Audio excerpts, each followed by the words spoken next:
Hello, everyone, and welcome to the very first episode of Thunder and Blood, our Cyberpunk Red 3-shot actual play. I'm so excited for this. This is yeah, very good. I appreciate the poll memeing that was done.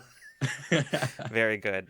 Classic. All right. Well, before we get into everything tonight, yeah. Hi. Sorry, I'm seeing everybody freaking out about the costumes. Like, I wanna before I get into the thing that is gonna happen before we get into the game.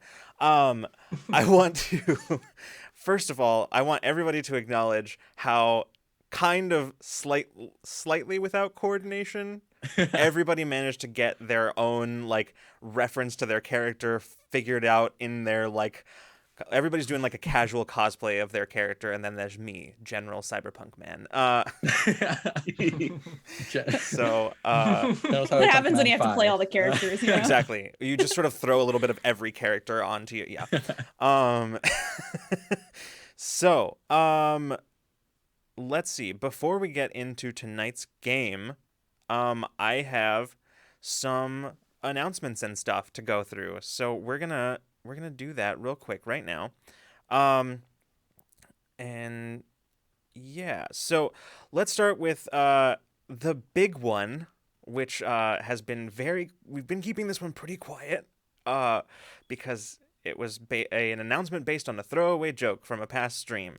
So I am very excited to announce that while we're going to be on break already when this happens, and there's an announcement more about that later. However, we are going to have for the first time ever, a Rule of Lore holiday special. A special, we're going to have a very special one-shot adventure, which doesn't currently have a name, but the working title for it is "Oops, All Goblins." So, it is a holiday themed actual play one shot where everybody's going to be playing goblins. So it's going to be very exciting, very chaotic, super goofy. I'm not going to give you too much more on that, but I will say that the GM for this game will be the one and only Jake Kyle. So from Q Hell Times. yeah. So Ah. yeah, so be on the lookout for like cast announcement later. I'm sorry, this is super distracting. I cannot do this. Be on the lookout for more for the cast announcement, which will come either later this week or sometime next week. But yeah, we're gonna have some fun. Ooh, excuse me, some fun goblin shenanigans taking place. So yeah, be on the lookout for that. Um, and important is the date. It will be premiering on our Twitch on Monday, December 20th. So we'll have like announcements about times and all that as we go forward. So that will be happening. I'm gonna skip that announcement for now. So here's a fun announcement too. There's a front loading of announcements on this episode, since it is a new stream, a new show, all that sort of stuff. So front loading announcements. Also, we did a lot of things. Merch. There have been several merch updates recently. First and foremost, many of you who have been around for a while know that we updated our logo recently, and accordingly, all of our logo merch has been updated so to have the new Rule of Lore logo. So that all is in there. Plus, in addition to that, there's also a brand new Rule of Lore logo sticker. So you can get that too, featuring the wonderful logo, graphic design, artistry of one Murphy Pop Art, who is absolutely incredible. But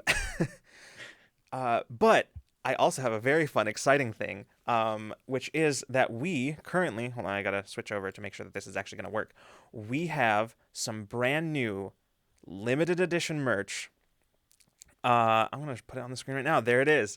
So we have some brand new Thunder and Blood merch here. And as I said, it's limited edition, so this will be running from, you can get it now, starting now through December 8th, 18th, or actually through December 17th. So midnight on the 18th is the cutoff. So you've got a limited amount of time where you can get the Thunder and Blood logo shirt and hoodie in our merch store. So yeah, I am so excited about that because it looks dope. It looks dope. All right. I think. Oh my gosh, I'm just going through a list here. This is what happens. Have we said who made our really amazing Thunder and Blood logo? Okay, so our Thunder and Blood logo was made by the one and only Der Panduin, or Nico, beloved mod and friend. Nico did this and it was incredible. So yeah. So good. Yeah, so I'm very excited about this. Okay, next announcement is you've heard me talking about our winter break, and so now I will just kind of give you an idea. So our break will happen from after Ramblemancy on Friday, December 12th, or sorry, December 17th. I can read. And we're gonna be going. So we'll be dark. There'll be no programming for the holidays. And we will be dark through January 19th. So it'll be a full month, a little longer than we usually do, but working on a bunch of stuff and making sure everybody gets a chance to rest. So we will be have no programming during that time, except of course for the Goblin one shot, which will be happening on the 20th. So, and with that return next year will also be the return of Into Deep. Into Deep, our all LGBTQ plus D&D show. I didn't know that. Yeah, it'll be back on January 25th. So that is Tuesday, January 25th. Same time, same day, same cast. So much love for them. They took a good rest, and they're gonna adventure again, and I'm so happy. Yes. So, yeah, that will be back. All right. So now that we've gotten through channel announcements, I do want to get into tonight's game with a few shout outs first. And I promise this will not take a whole lot of time. But first and foremost, I want to shout out Sirenscape, because for the first time ever, Sirenscape is now here on Rule of Lore. You will be hearing their sounds from their TTRPG Soundscape tool here on our very channel this evening. And I'm really excited to finally be able to bring that here. So, and if you wanna check them out, you can actually find a link in our the full list of credits for the soundscapes that are being used during the entirety of Thunder and Blood. Down at the bottom, if you scroll all the way down under the credits, you'll find it down there. I also want to shout out to Telsorian Games, the creators of Cyberpunk Red, first of all, for this amazing system, but also for providing cast with books for use for this place. So thank you so much, Telsorian Games. Y'all are incredible, and you helped hugely make this happen. So thank you so much. I also want to do a quick shout out to Nico once again, and for Evan Gardner, for reasons that will become apparent soon. And I'll come back to that when we get to that. But y'all are incredible, and you know what you did. You know what you did. So, and of course, I would be remiss if I did not thank Caitlin for Caitlin Bruder for all of the amazing artwork, character art, and graphical assets Caitlin! here. Caitlin! Well, you had to put you had to specify which Caitlin. Throw my last name. Yeah, one of the several dozen Caitlins that are currently on this. Yeah. Yeah. So, and last but certainly not least, I would like to thank our patrons, specifically our World Builder patrons, because last night we had our monthly world building meeting, and we made some stuff for Thunder and Blood. So, they pulled the rug out from under us. Our patrons met last night to make some NPCs. So, that I can draw on at any time during the course of our games. So let's try to kill them all. Yeah. Oh my god! Oh my god! I'm just kidding. Great, fantastic. Thank you, Olivia. That's a great attitude. I appreciate that. Oh goodness! All right. I think that concludes all announcements and shout-outs So before I think we might be ready. Is everyone good? Everyone good and ready? Wait, Yes. I'm ready to see his Born intro. ready. Been ready. All right. Actually, you know what? Here's what I'm gonna do. Before we get actually to that, you know them, you love them, but I think I'm going to have them introduce themselves anyway. So I'm gonna go around real quick and have everybody just to kind of introduce yourself, and we'll say, why don't we keep character stuff, unless like just say the name of your character and like their role, and then yeah, we'll go with that. So we'll start with Freeman. Hello, I'm Freeman Loma. You can find me on Twitter, Free Range Man. I'm here playing Jace, the tech. Hell yeah! All right, and Remy. I am Remy. Remy Post on Twitter, and I am playing Smirks, the Netrunner. Hell yeah. Olivia. I am Olivia Lehman. I play Rush, and I am on Twitter at Diconic Poetics. Heck yeah. Caitlin. Hi, I'm Caitlin. You can find me on Twitter at KKAMABR, and I am playing Delta the Solo. Hell yeah. Drac, go ahead. I am Draconics, or Jack for short, he, they pronouns, and I'm playing Calypso.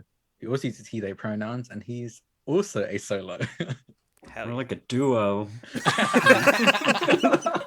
How long were you sitting on that, Remy? You don't live that far from me. I'm gonna drive over to your house and keep your ass. And of course, I am Lucas Santana. I will be your game master this evening. You can find me at jank_Hankins on Twitter and just here around Rule of Lore. So yeah, I think with that, we will get into tonight's episode of Thunder and Blood.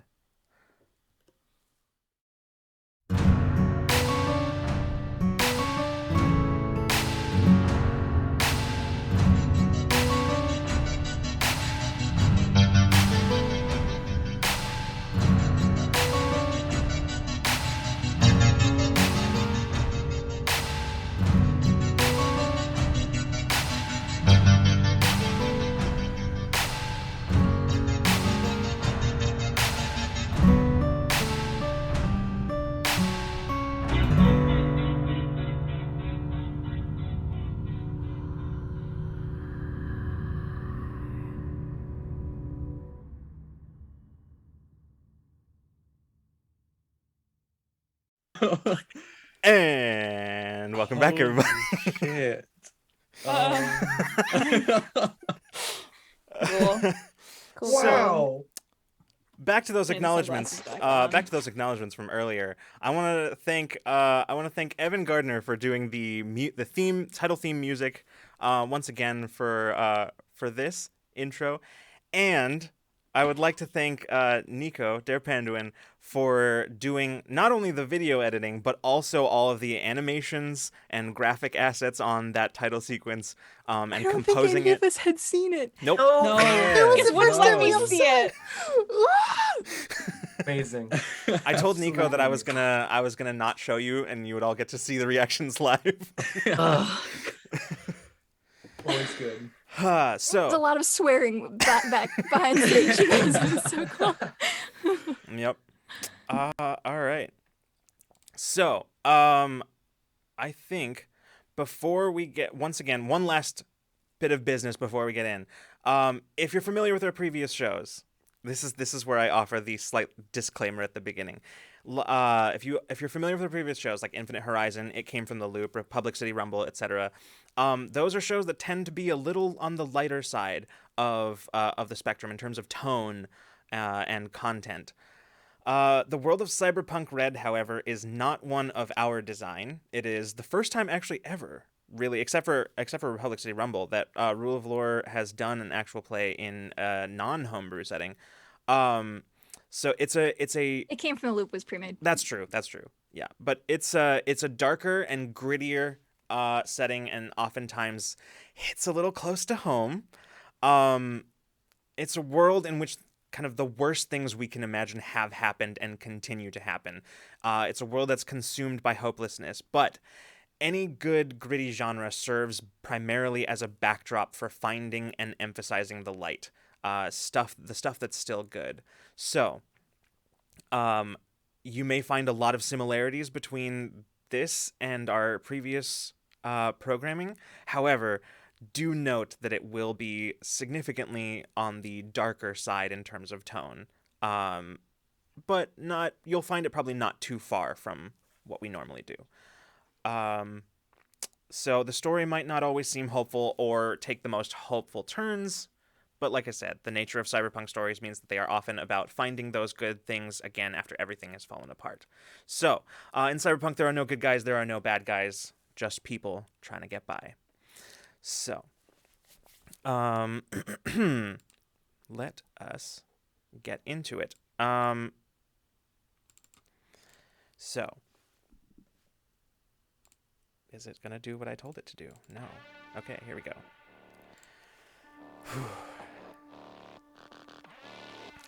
Welcome to the time of the Red. The year is 2045, a little over 20 years after the end of the Fourth Corporate War. Though vastly diminished in power by the conflict and the collapse of the net, the Neocorps are trying to claw their way back to the monopolies they held in the past. The United States has fallen from its status as a superpower, fractured into smaller territories. Everything east of the Mississippi now constitutes the NUSA, or the New USA, while a scant few territories on the west coast formed the Pacifica Confed. In between the two lies the Rust Bowl, home to nomads and booster gangs.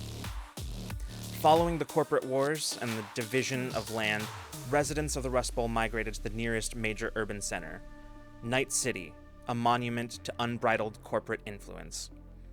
As an independent city-state, Night City is not subject to the influence of the NUSA or the Pacifica Confed, remaining instead completely independent of either. Violence on the streets is commonplace, technology is in the lives and bodies of everyone, and trust is a hard commodity to come by. One of the few exceptions to this universal lack of trust is among the nomad nations, whose tightly knit clans are the lifeblood of 2045 commerce. Fiercely independent and valuing autonomy over all else, nomads rejected city residents in favor of life on the roads, sea, or skies. With the corporation's reach diminished, nomads were quick to capitalize on their need for shipping and transportation. As a result, they are now one of the more influential groups in the time of the Red. Half of all North American nomads belong to one of 7 nomad nations, each home to its own myriad of clans, families, and packs. All nomads value autonomy, but some independent packs operate apart even from the nomad nations. Where their fellows have the safety net of their nation, independent packs have only each other. While the Aldecaldos might be the most well-known nomads operating around Night City, but a number of independent packs snap up contracts in their wake. Which, of course, brings us here, now. Where we begin now is with the independent pack known as Rolling Thunder. The Rolling Thunder clan is a relatively small nomad pack of about 92 members.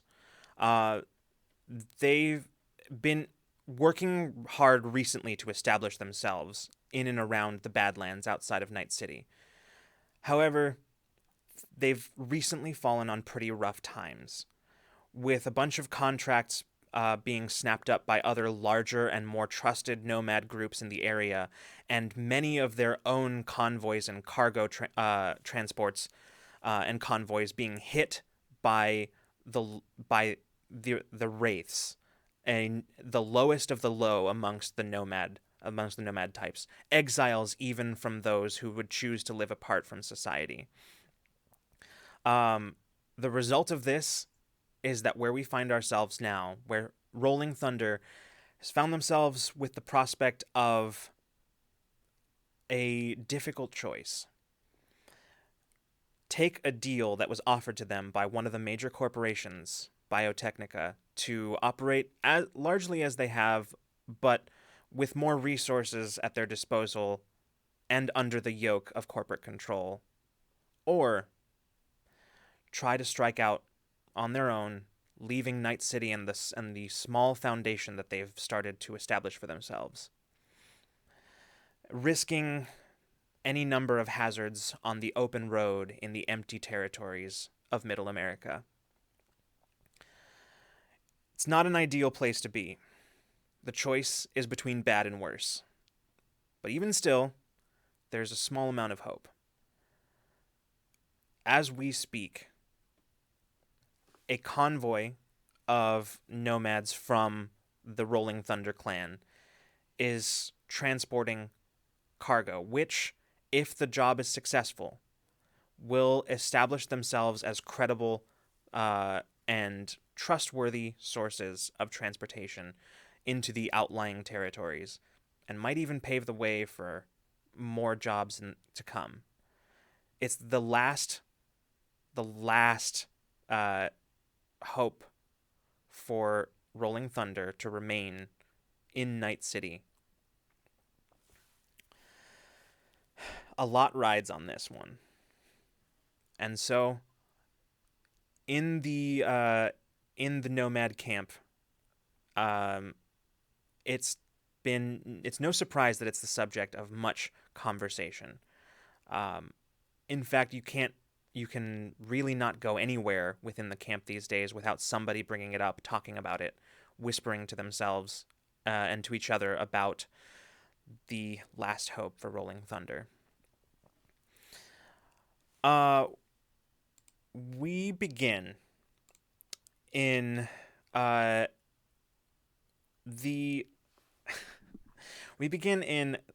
garage and workshop of the nomad camp. The sounds of various techs and mechanics working on vehicles and all kinds of other technology that is integral to the survival of Rolling Thunder. As we pull in, you see the camera pans in on a figure with a welding shield down over their face. The bright flashes of the arc welder illuminating dramatic shadows across their face as the radio blares loudly in the background. Welding complete. The figure lifts the visor.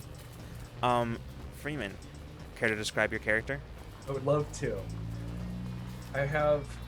You see a shortish, stocky kid, young-looking kid with a very long, very techy blue hair, and shaved on one side, with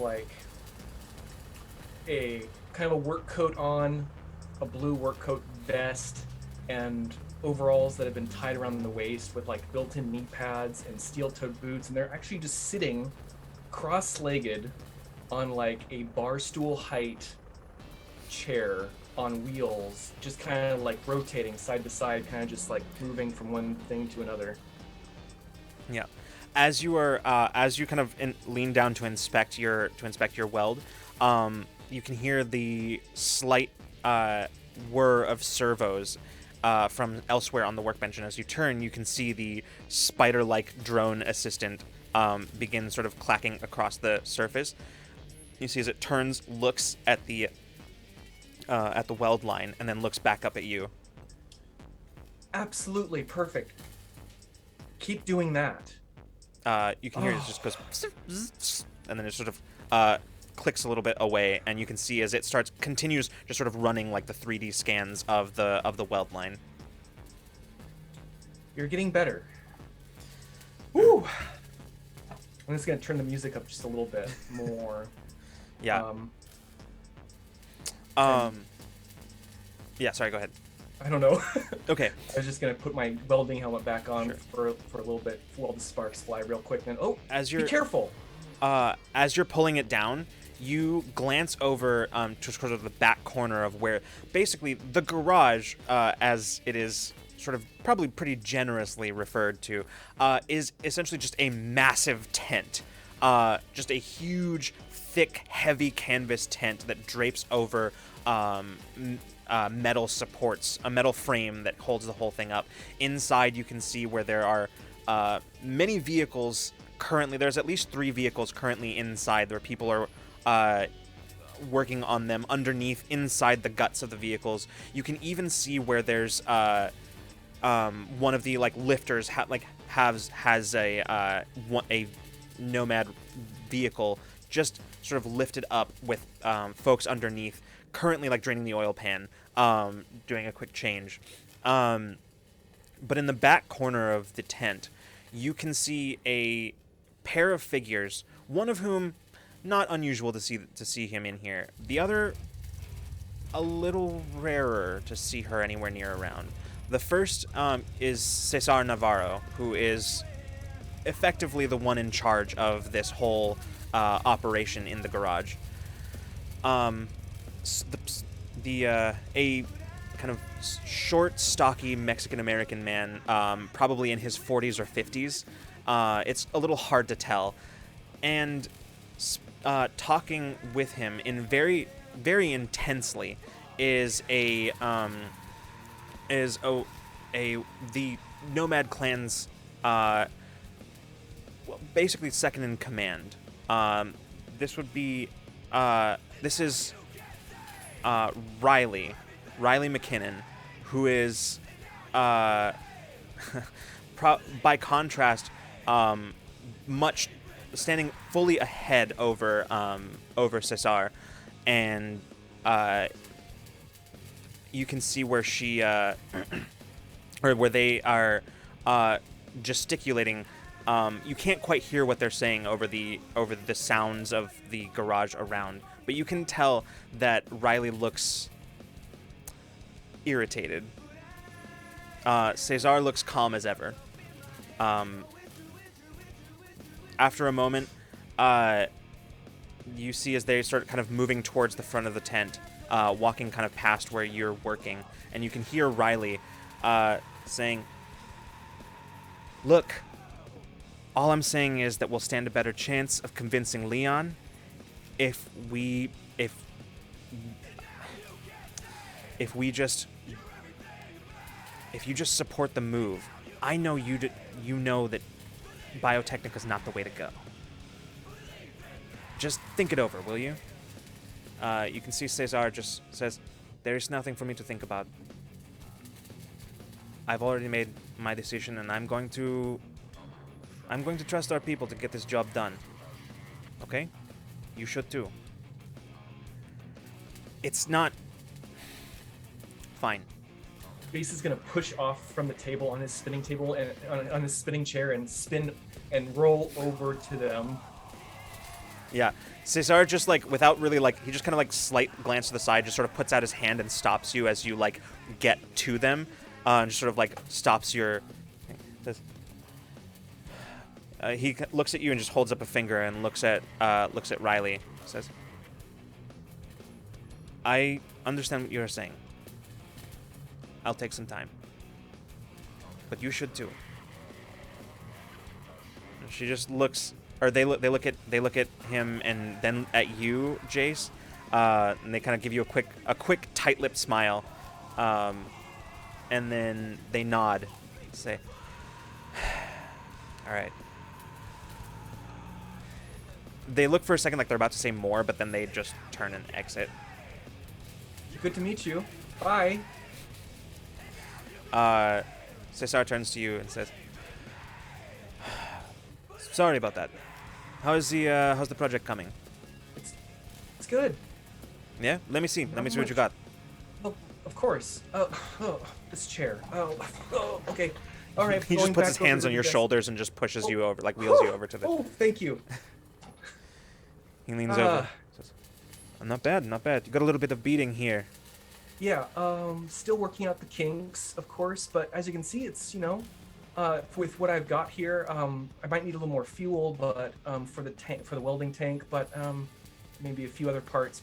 Otherwise, I mean, with what I've got, it's not too bad. I could continue working at it. Haven't slept much.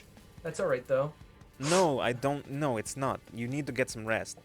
Like, the last thing I need you to do is setting a fire in here with all the, if you fall asleep with the arc welder on, come on. We don't need another Yes. one.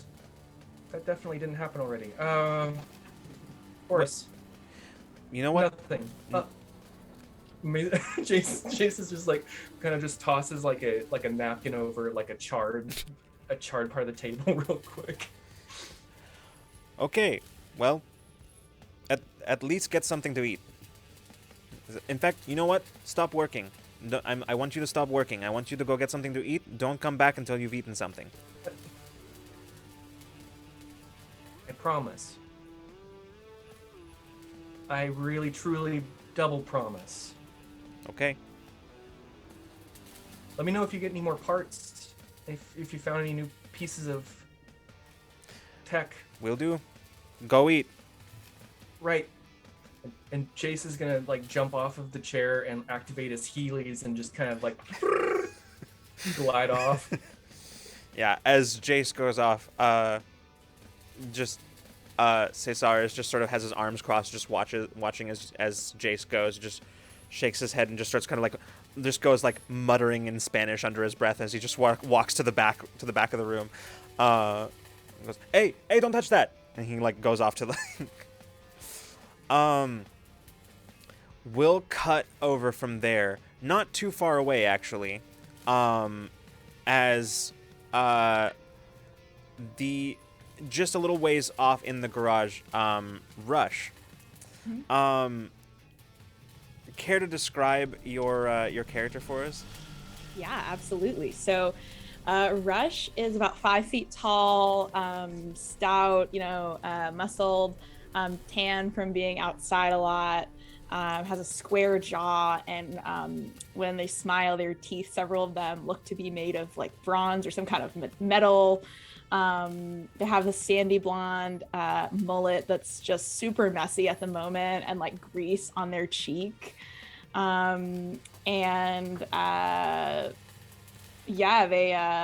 have on some dinged up sunglasses, and are working on their car at the moment. Probably cleaning it up unless it's damaged from anything. As you're looking through it, like you're like, what you see is basically like the air filter is just clogged with dust. It is just fully clogged up with dust. Oh fuck, that's no good. As you're actually, if you want to, would you like to care to describe your vehicle for everybody? Oh yeah, sure. There is a van, and it has been painted on the side. So there's like a logo that says Speed Queen on the side in this like red paint that's kind of stylized. And the van definitely has some bullet holes to it. There's some marks on it, and it is white, but it's painted with that red logo, and it looks kind of nondescript other than that, but it's definitely been through it. Yeah, Excellent. That's what it looks like from the outside. Mm-hmm. All right. So as you're working, you feel the van like move independently of you like working in it. Mm-hmm. You can feel like the van just sort of like moves a little bit on its axles, on its suspension, like almost as if there's movement coming from inside the van. Fuck, not rats again.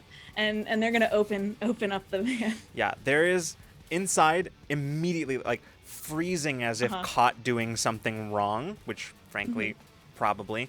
You see Win, 6 years old, just sort of curled up, looking up at you. Like, hi. What are you doing in there? I was. Yeah, please tell me what were you doing in there? I'm waiting. Nothing.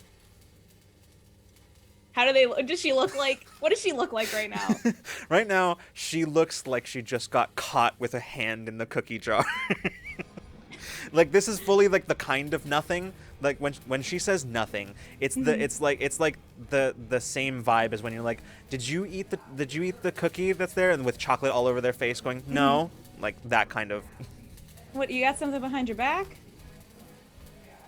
Come here. And Rush is gonna reach out and like literally like pull their hands forward and like see and like kind of pat them down. Yeah, like basically what she has in her hands that she's been hiding behind her back is like some of you recognize some of your tools that she's just been like holding, and you realize that at least one of the tools is one that you haven't seen for a couple of weeks. You know, if you wanted to help, you could have just told me. Oh, can I help? I want to say no because you snuck in here, but I like that you were showing initiative, so yes? Is your mom expecting you? No. Again, it's the same exact no. Okay, well, you can stay for half an hour and then I'm taking you home. Okay. She just sort of looks down and just like holds out one of the tools that she was holding. Yeah. Anything else? She reaches in and pulls, like, it's not even actual bullets, just bullet casings that she just sort of holds out that were like in her pockets, like just tucked away. You know, I was saving those, gonna make like a sculpture out of them or something, but Ooh, can I help? No. Oh. Okay. One thing at a time. Um, And so you see, you gotta make sure that everything's steady. Get out of there. And then Rush is gonna start like walking her through like some of the maintenance that she was about to do. yeah. It's not very long after this that that you see another woman like walk in, and you recognize Monique as she walks in, and she It's says, probably been like an hour at this point. Like Rush like totally lost track of time. yeah. She goes, "There you are," and she walks over, and Wynn just sort of sidesteps behind you, and Monique looks at you. She says, "I have been looking all over the camp for her." Oh yeah, I found her in my van just like 10 minutes ago. Wynn, what did I tell you? And she just looks down. She doesn't say anything. Just looks down. Says, "Come here."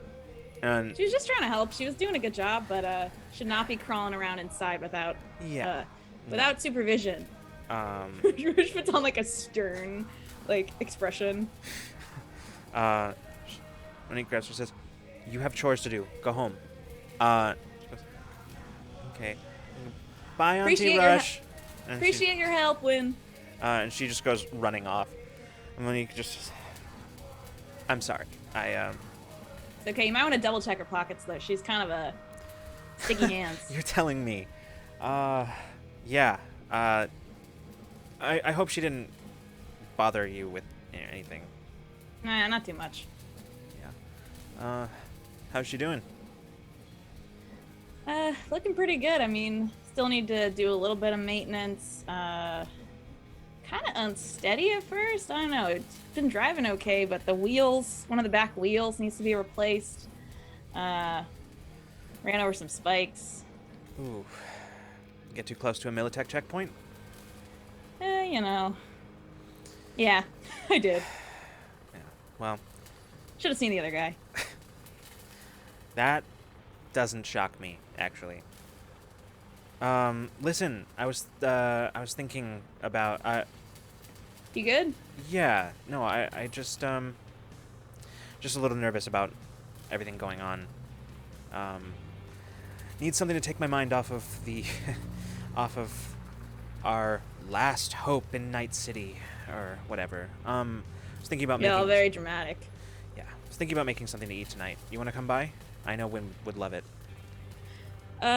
Yeah, sure. I have a little bit more work to do, but after I'm done, I'll come by. Great. Well, she kind of like slaps the side of Speed Queen and just says, "I'll Hey, careful. Sorry. Look at your hands. I mean, you could have really scuffed up the wax. Oh yeah, I really could have made her. I could have smudged some of the dust coating you've got on here. Exactly. I'll leave you to it. I'll see you later. What you making? Not sure yet. It'll be a surprise. Great. I love your surprises. She turns and with that she leaves. Great. Let's hope it's something that's not been in the cupboard for too long this time. All right. With that. And Rich goes back to like polishing like the van. Excellent. With that, we're going to cut over to. I think what we're gonna do is we're gonna cut to out. Remy, where's Smirks right now? Honestly, like there's probably like RV size like caravan-esque vehicles around. Smirks is like probably laying down like flat on top of that one of just a random one, and is coding into like looks like nothing, but is moving their hands around like they are doing something. Excellent.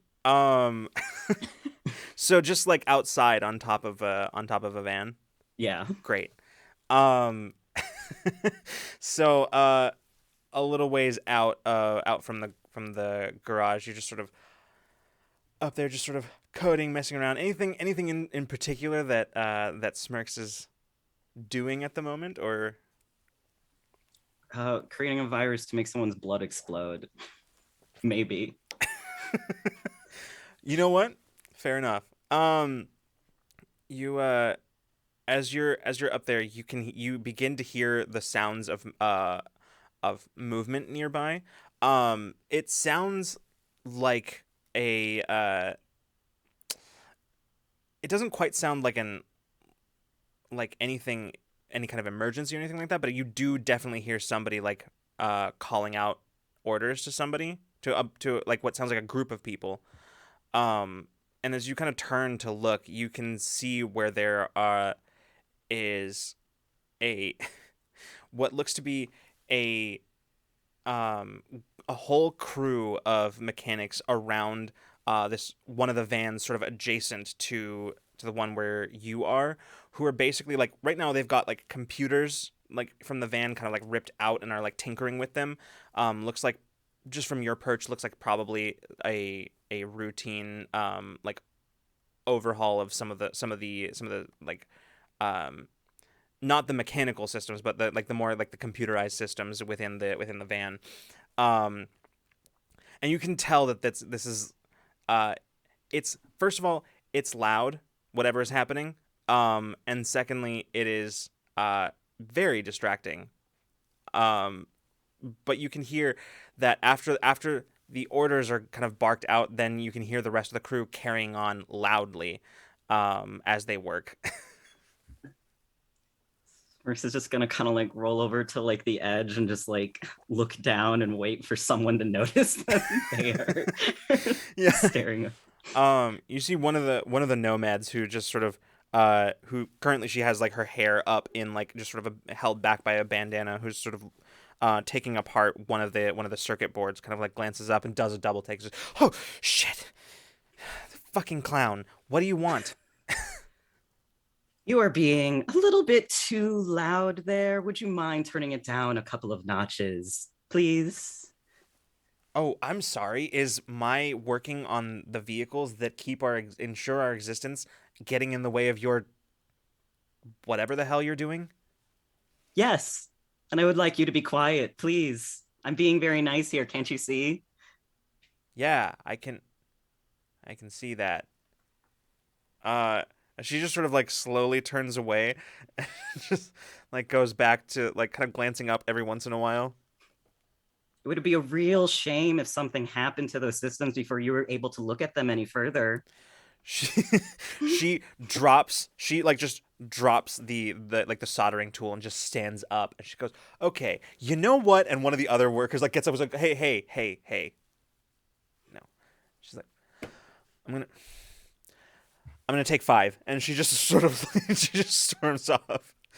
Oh, it's quieter already. I love it. You're really fucking weird, man. You know that, right? Yes, I am your simple court jester. I'm here to be weird and as funny as possible. Somebody needs their sense of humor adjusted. And he like gets down. He says, "I don't have an expertise in that." And he just gets down, like back on his knees, and like starts fumbling with one of the installing one of the computers back in. It does get a little quieter. As it seems like everybody, like, there are just a few murmurs every once in a while as they like communicate. Yeah, Smirks will roll over and go back to just chilling. Yeah. Fair enough. With that, I think we will cut. We'll cut out to kind of the outskirts of the camp, where two figures are. Well, what are you doing, Delta and Calypso? What's out here? A whole lot of nothing.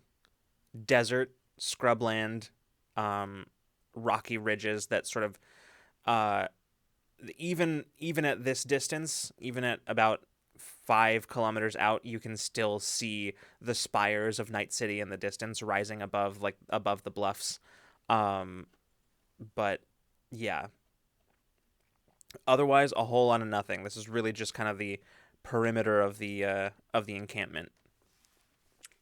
Then Delta is sitting on a big rock, probably laying back on a big rock with her rifle across her chest, complaining about being bored. In that case, I think Calypso's like, while you're laying on the rock, Calypso's like sat by it, and he has this I don't know the name of it, but it's kind of like those balls with like a drone inside of it that kind of like flies and stays hovering in your hand.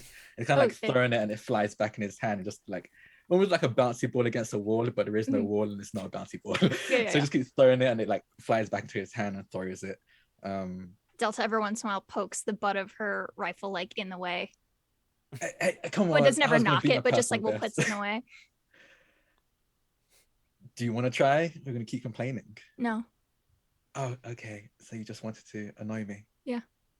Okay, cool. And just goes back to it. Do you think we're going to move anytime soon? I don't know. Everyone seems really preoccupied with this whole biotechnic thing. We're leaving if they take the deal, right? Oh, absolutely. Okay, good. Yeah. I hope they don't, though. I kind of like this group. It would be a shame if they ended up going down that road. Unfortunately, same. Yeah. Why don't you both we'll start with Delta. Why don't you describe your characters? Yeah, so Delta is like 5'2", maybe 5'3", very like lithe, very thin, but she wears like bulky, this bulky outer jacket, but otherwise pretty thin, like, or skinny like pants, like a tight shirt and a big hood, but she's got almost white blonde hair that goes past her shoulders and bangs, and she has some type of cybernetic installed in her face, and eye specifically is visible. All right, Calypso. And Calypso, he's a pretty large, I'd say more lean than bulky, but very muscular guy, about 6'1". He's black, has a fade, high top fade with a slit in his eyebrow and on the side of his head. He's wearing like I think probably right now he's in more like casual wear, so he's probably wearing his like super crop top with just like a shirt underneath it, a black shirt underneath it. His right arm is entirely cybernetic. It's kind of like a deep, like almost like night sky blue rather than jet black cybernetic arm. And underneath his pants, which are like kind of baggy, kind of like, I guess, tech wear, so very baggy with a lot of straps that are very unnecessary, but it looks good. Underneath those, he's got cybernetic legs as well, a similar night sky blue as his arm.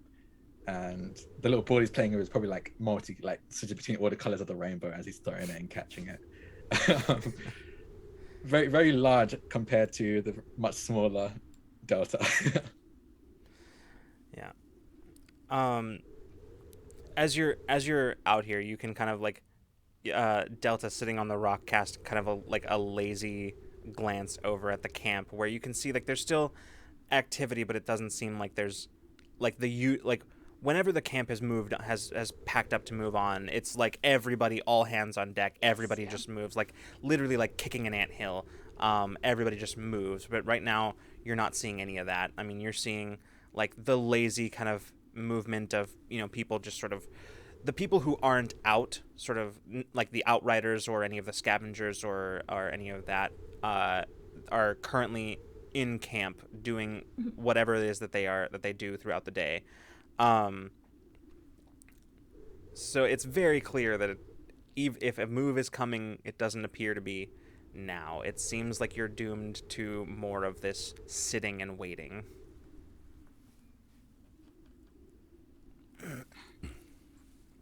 If they do end up taking this deal, where do we go to next?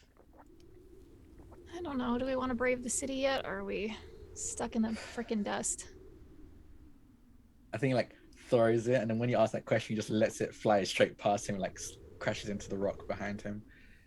I don't know. I feel like we've been running for long enough. I don't really want to be displaced from home because of them. I don't want to think about it. And she rolls over and looks and like puts her, like dips her head like off the back of the rock and looks out into the desert. Yeah. I'm actually gonna have first roll of the game, Caitlin. Oh no. Okay. As you're looking out into the desert, I want you to give me a perception. This is, yeah. So I think I have, maybe I don't remember. So for those unaware, game. most rolls in the game are resolved through you rolling a D10 and adding whatever relevant skill or attribute modifier is goes accordingly. So yeah. I have perception, and that goes on top of intellect. I believe that's the one that's tied to it. Hey, remember when I told you to remind me to grab my book? Oh yeah, we did Hey, you really should good grab your job book. about doing that. Hey, Yeah. thanks, Drac. I thought about that as you were doing that. Thank you, Drac. We're so good at this. Yeah. Intellect. Okay, so it's my intellect plus my perception plus my roll. Mm-hmm. Cool. Correct. Okay. That's 12. Okay. As you kind of glance out across the desert, you see at first it doesn't register, but as you look closer, you realize that what you're seeing isn't just the usual dust cloud kicked up by the breeze, and is instead actually what looks to be some kind of vehicle approaching. Probably not a large one, given where it is. Does that happen a lot here?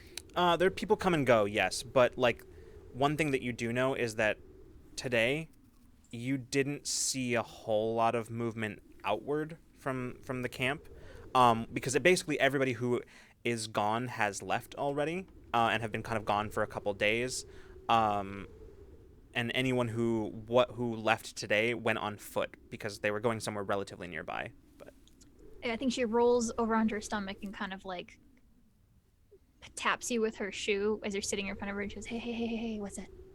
What? What is over here? I'm gonna look out. Do I see this? yeah, now with Delta pointing it out, you're noticing it. If I pull up my rifle and like use the scope, can I get a better look? Yeah, absolutely. I'm not even gonna make Yeah. you roll on that one because Cool. as you just sort of pull up and just sort of like sight down the enormous sniper rifle. As you sort of like kind of click in the scope, sort of zooming in, you see a single motorbike. The rider on it looks from this distance, you can tell that they look just battered to hell. But you can tell it's not a big pack. So even with Delta's disinterest in socializing, you still recognize this person. Oh, okay. You recognize them as one of the individuals who was sent on this last ditch mission that they had. Oh no, that doesn't. Oh. I think that's one of the. Oh, it's.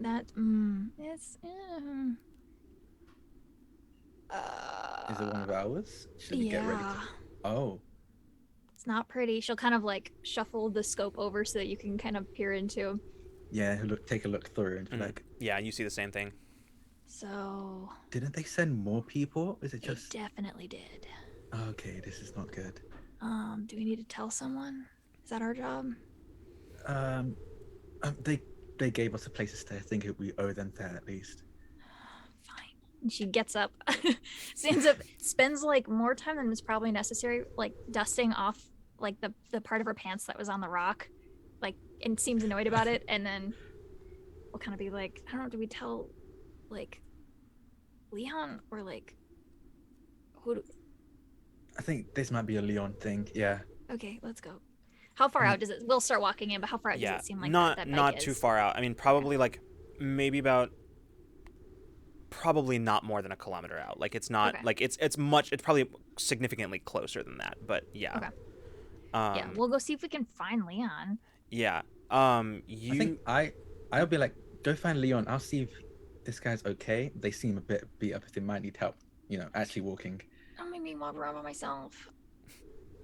Do you want to stay and help him out? No. And I find Leon? And No. she turns and starts walking. You have to look for Leon.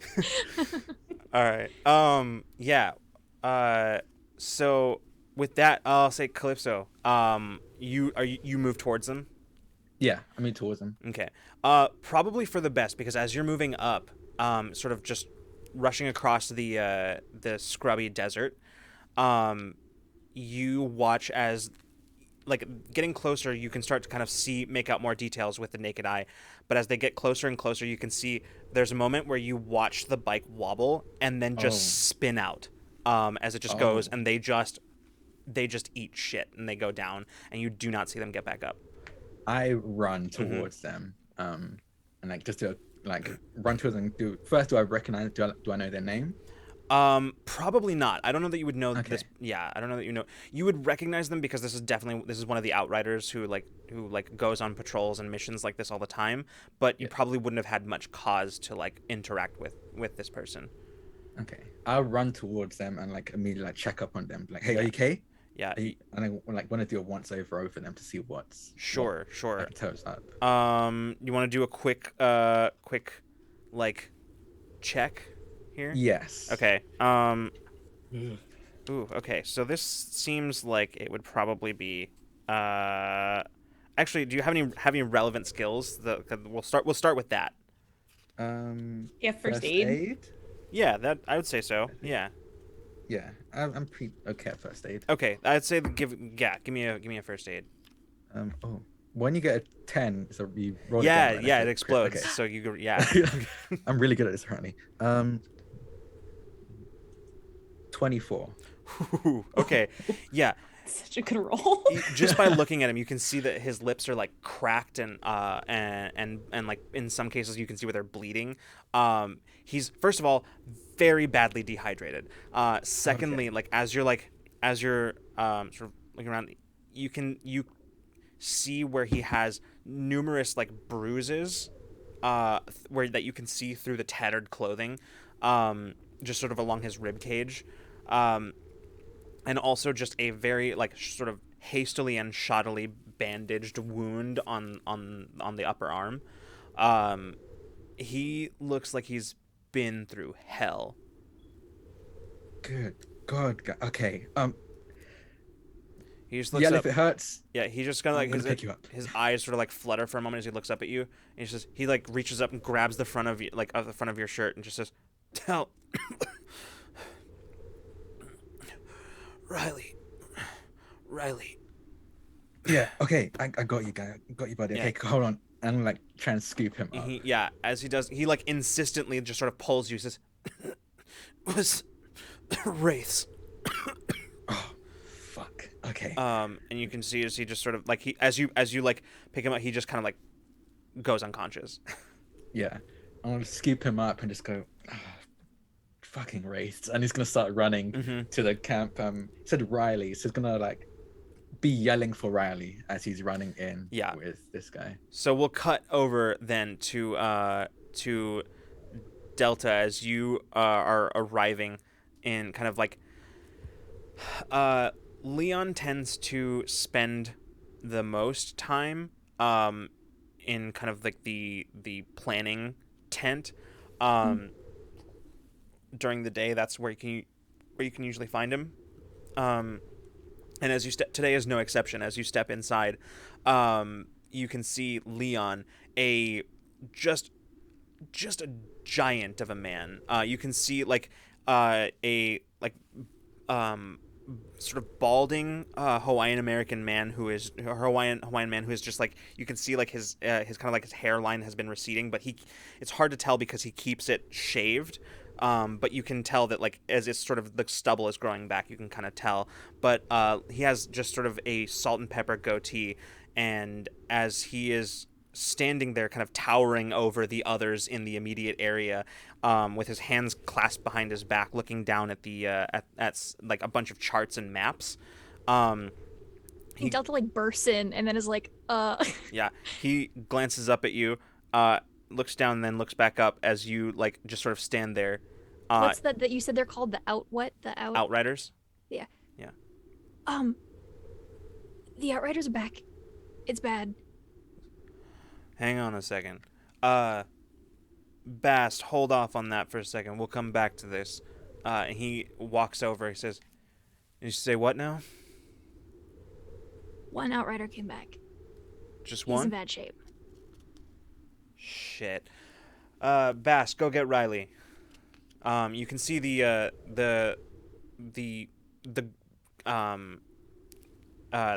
PAX fixer, straight jet black hair, sort of medium brown skin, as she just sort of like eyes that like seem to pierce right through you. She looks over at you, Delta, looks at Leon and nods and says, I'll see if I can find them. He's with my brother. I'm sure he's trying to bring them in somewhere. Leon says, "Come on, take me to him." Okay. And then, yeah, Delta will turn and try to find Calypso. Yeah. At this point, all of you would have recognized the commotion, Yeah. the murmurs and like shouts, saying, "Hey, somebody came back!" And you just hear like crowds like, "Just one? What's going on? Where is everybody?" And just like all the crowds shouting and whatever. As Jace, you sort of like basically caught like almost to the chuck wagon. Basically, you're almost there, So and then close. you just like turn, see all this happening, rush. You like hear the commotion, kind of stepping out from the garage. Yeah. Smirks, you can see it from the van. You can Yeah. see as Calypso comes fully carrying an unconscious Outrider into the camp. And as he comes in, you see Leon wading through the crowd. She's like, all right, give him some space. And Riley comes running from the other side. Says, "What's going on?" I just turn to Ryan and say, "Wraiths. Does anyone have any water?" And as I set this guy, Yeah, immediately down. somebody comes and takes him from you, and just sort of like he's taken care of. And Riley goes, "Did you say wraiths?" that was the last thing he said before he passed out. So yeah. Shit. She looks at Leon and says, "Well?" Leon says, "Hey, we don't know what happened yet. We gotta make sure he wakes up, and then we can talk to him. But we don't do anything before that. You understand?" She says, "Leon, they hit our people. They could be out there still. We're going to wait, Riley." I don't know, Leon. It's kind of clear what happened. This guy's barely injured, and I don't think the wraiths just talked to him. We're gonna wait and see what he says. Everybody go back It's gonna be fine. It's all right. Wait, that could be a while. We don't know how long it'll be till he wakes up. Rush kind of comes forward at this point. Yeah. Says, we'll make sure he does soon. Says, you can see like the group's the pack's medic is sort of down, like just sort of checking vitals. Says, all right, let's get him over to my tent. Let's go. Like a couple of people pick him up and help move him over to the medical tent. I'm pointing at one of the mechanics. Go, hey, buddy, his bike is still outside. You might want to get that instead of leaving it out there. Yeah. You see one of the mechanics just sort of, he like taps you on the shoulder. Jace says, "Want to come help me with this?" Yes, absolutely. Lead the way. Which way? You go. Right. I don't know where I'm going. And he just starts like leading you out back toward. The two of you quickly, easally retreat. This is accidentally going the wrong way. Oh, okay. Double backs. I mean, I kind of is Calypso still there or no? Mm-hmm. Yeah, I'm still here. Delta is now shadowing him, like Okay. like always. You don't think we should just wait around either, do you? I think I do agree that we need to wait to see what happened, mainly because we have no idea where the wraiths are right now. But other than that, I think that's where my opinion and Leon's opinions similarities end. We could go for a little ride around, see if there's anyone in the area, just to make sure there's no one coming up on us right now. Are you thinking of breaking the rules? Well, I haven't been given a specific order to stay here, so I'm not breaking any rules. Leon said to do something, and you say that you're going to be doing the opposite. Okay, well, then yes. Carlos is trying really hard not to make eye contact with Smirks. He's just like, he's really uncomfortable. Rush is trying to make full eye contact. Out of nowhere, with he's here. Yeah. At this point, you hear kind of like the crunch of dirt and rocks as you look up and you see Riley just standing there, and they look at you and just say, "We're not doing anything. We're staying put. It's what Leon asked. So it's what we're gonna do." You don't like that. It's not important. What's important is that we need information, and we can't go off all half-cocked like some gonk brain edge runners just going off after the wraiths. That's how we lose more people. I was just thinking a close drive just to make sure there's no one in the area. Just scouting. They kind of look over their shoulder to where Leon is standing right outside the med tent, talking with the with one of the med techs. Hey, you can pretend you didn't hear any of this. You can also come supervise. That'll make you feel better. I don't know. You might be more needed here. Don't go anywhere. We're doing this my way. They turn and walk towards Leon. You can see the two of them as like they tap him on the back and he turns. And you can see the two of them just sort of like talking. That talking seems to be turning into some like more intense conversation, but still not quite loud enough to reach where you are. They bicker like an old married couple. It's honestly very adorable. Adorable, annoying. There is a brief moment of this before finally you can just see Leon just say and just turns back to the conversation he was having. You see Riley turn and walk back. They look, and as they approach, they go, "Okay, here's what we're gonna do. We're gonna do a perimeter. I'm gonna come with you as soon as I say we're coming back. We're coming back." Okay. You got it, boss. Let's ride. They turn Yes, sirree. as you to basically heading to the garage, or near the garage, basically where the motor pool is, and as you follow Riley and just they select one of the Jeeps basically, Mm-hmm. and just sort of they slide into the passenger seat, and just say, "You're driving." Points at you, Rush. Wouldn't want it any other way. Full offense. And they hop in behind the wheel. All right. Okay, Yeah. anybody else coming? Oh yeah. Oh, this is Absolutely. too interesting. Of course, I want to know Oh no. if anything's Jeep. out there. Oh, great. Hop in. This is a Jeep with like an open top or Yeah, an open it's window. it's like the full open like sides. Oh yeah, and- then Delta is immediately positioned on top with the rifle out like yeah. Yeah, with that you drive out of the camp, and as you are making your way out there, you see two figures who are currently in the process of walking a motorbike back. And the one kind of walking the bike, you see, and the other is Jace. You see one, he says, "Where are you headed?" To which We're doing a quick perimeter check. Hey, Jace, you want to come? You Yeah, want no, go. me to you are Go ahead, I okay. got this.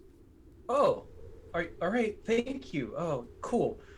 Oi, I'm ready to leave this place for a little bit to stretch my legs. There Thank might be you dead so much. bodies. We'll be back in like 10 minutes, dude. I hop in really like enthusiastically, like I think Rush kind of like doesn't just do a normal stop. Like they kind of stop and like slide a little bit to the side. so Jason can get in. oh, okay. All right, everybody ready? We got the whole damn crew. Yeah. Jace, have you eaten? I didn't get a chance to. No food in the car. This all happened. I have some snacks though, and Jace, by the way, has grabbed like a vest with like tools like attached to it. There's like a wrench, and then there's a little pouch. He pulls like the tab off, and there's just like a little like Twix like bar thing that he just kind of like takes out of the wrapper and just kind of tosses in his mouth. Healthy. Ready to go. Okay, guess there's food in the car. Riley Don't worry, I won't get it anywhere. Riley sighs and just goes, "Sure, this might as well happen." And just sort of leans back and just sort of like takes their rifle and just sort of leans it against the dash and says, "All right, let's go." Okay. And Rush is kind of driving. Also, I will just point out, because I think it's really cool in Cyberpunk, Rush is driving with no hands. Like they're kind of just like adjusting dials and like different things around. And their interface plugs are like in their wrists, and they're like plugged into the Perfect. into Yeah. the car. All right. So you do a quick a sort of a perimeter, sort of going in kind of concentric circles out, like going outward for a while. And as you are sort of circling, between all of you just sort of keeping an eye out, you don't see anything. There does not appear to be any like there's no signs of like of the convoy or any remains of the convoy. At one point, Riley comments on the lack of black smoke rising on the horizon, which is maybe a good sign. Yeah, if there was a big fire, big attack, we'd probably see more debris in the air, ash, remnants of explosive. And the Wraith's vehicles, carbon dioxide chuggers, they're very easy to usually see from a distance. So Yeah. What if they're all being held hostage somewhere? then would that's suck. not our issue. Riley just says, "Damn, would never happen if Leon had just listened to me. If we'd left a week ago, like I said, we should have." We were supposed to leave. Why didn't we? 'Cause we're not. It's fucking scared, that's why. I mean, Leon seems to think that if we're out there without a plan, without anything, people will die on the way to wherever. Not always the case, plan or not. Yeah, but it's rough out there on the road. He's not wrong about that. I think he underestimates the pack, though. It's a good bunch. So what are we waiting here for? For a plan or? Honestly, I'm not sure. Okay. Well, I do think we might need to move soon. Um, they let that guy escaped. Don't know if it was on purpose. They let him escape, but Had a bit of there's no way warning. they didn't follow or a warning. Yeah. Yeah. I gotta talk to Leon. Maybe this will make him see reason finally. Come on, take us back. It's clear out here. Not one more kilometer. Not just yet. Leon's right about one thing. We gotta know what happened out there. Yeah. Maybe you can knock some sense into him. Yeah, maybe. All right, let's go. Okay. And Rush does a cool turnaround. Yeah. Everyone like gets like leans to one side and then back Yeah. to the other, you know? Corners. Yeah. Can we do a Star Trek real quick? Yeah. Go. Everyone just, all right. With that, Rush, you turn the vehicle back towards camp. And I think that's where we're going to take our break. Oh my gosh. So What the? Whoa. I know, What the right? heck? Yeah. All right, everybody. So we are going to take about a 10-ish minute break. We'll try to keep it at 10, but we'll see. 10 or 15 minutes. Well, that's there We'll will aim be for a 5 break. and come back in 10. There will be a break. Yes. We will be back. We will be Stretch and back hydrate. shortly. Yes. Everybody, go ahead and hydrate, walk around, stretch your legs, move your body, do whatever you got to do. We'll be back in just a few minutes.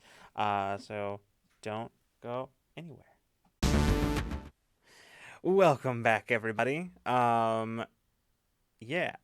We are back from break. I had to remove my very cool thing because it was very warm in this room. So, all right. When we left off, the Rolling Thunder clan's last hope for staying in Night City, in the region of Night City without taking a deal from Biotechnica, didn't seem to be going so well. So we will pick up in. We're gonna pick up in the command tent, basically, where all of you are, but like there's also quite a few others in there. People there, largely like the leaders of sort of like the kind of major players, are kind of tend to be the ones that participate in these discussions, but basically anyone is welcome and free to sort of voice opinions. So where we're at right now, you can see that currently, like for the last few minutes, it's mostly just been Leon and Riley going back and forth about what should be done. Currently, as it stands, the survivor of the mission has not yet woken up. Is still being cared for in the med tent.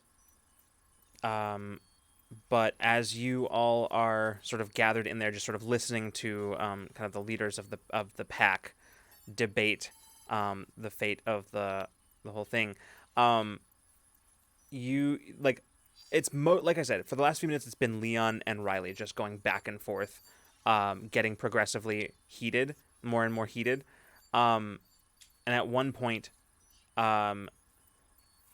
you see Bast, the fixer. She just at this point she just sort of steps in and says, "Okay, look, we are all shaken by everything that has happened. Okay, we may have lost some people today. Now I understand that we are still trying to figure out what we're doing here, what we're doing next, and what our next move is going to be, and there will be time for that. But right now, we need to figure out what's happening here. And until we do that, my suggestion is that we proceed with examining our options, just as we would if everything had stayed on track. Riley looks at Basque. What are you suggesting exactly? What exactly do you mean by that? Bass says, look, tomorrow, the representative from Biotechnica is scheduled to come and meet with us. All I'm saying is that it wouldn't hurt to just hear them out. We've already heard them out. We know what they want. We know what they're going to take from us. What is there left to talk about? Circumstances have changed, Riley. I don't think they have. Biotechnica is still a piece of shit. Here, here. Throughout all of this, by the way, Jace, you notice that Cesar, who is here, Cesar has stayed entirely out of this conversation, which is surprising considering that that he's somebody within the pack that a lot of people respect and really look up to. But he has mostly stayed silent this whole time, just sort of listening. Kind of, I roll over to him. Mm-hmm. Yeah, he kind of looks at you and says, "How you doing?" I'm good. I just came back from outside. Oh yeah? How is it out there? Still dry? Still hot? Still empty, still vast. Not much changes out there, except for when it does. And you can see that his smile sort of fades to a much darker expression as he nods toward the people arguing. Oh, I see. What do you think of all this? You're very quiet. He kind of glances over towards where the group is kind of still together from basically where they all walked in together. He kind of glances over and he says, You know, I grew up in Night City, right? Yes, it's the first thing you told me. I know what it's like in there. And I know what it's like out here. In Night City, nobody has the freedom that we do. It's because these people, these corporations, they take everything. Everything until there's nothing left. But there's opportunity here. There's a real chance for all of these. That's good. That sounds optimistic. I like that. Opportunity. Tell you what. After this is over, because it's not going to go anywhere. Nobody's going to make a decision. Why don't you come by the garage? Bring them. We'll talk. Oh. All right. Sounds good. He steps forward at this point, and it's like, you see, Riley, be reasonable. Reasonable! Oh, you want me to be reasonable? And Cesar steps forward and says, okay, listen. This is not a good time to be having this conversation. One of our own is injured, others missing. We deal with that right now. We set all of these things aside for later. Understand? And everybody sort of looks around. A few grudging nods. Says, plenty of time to make decisions. I think one thing we can all agree on is a rash decision is good for nobody.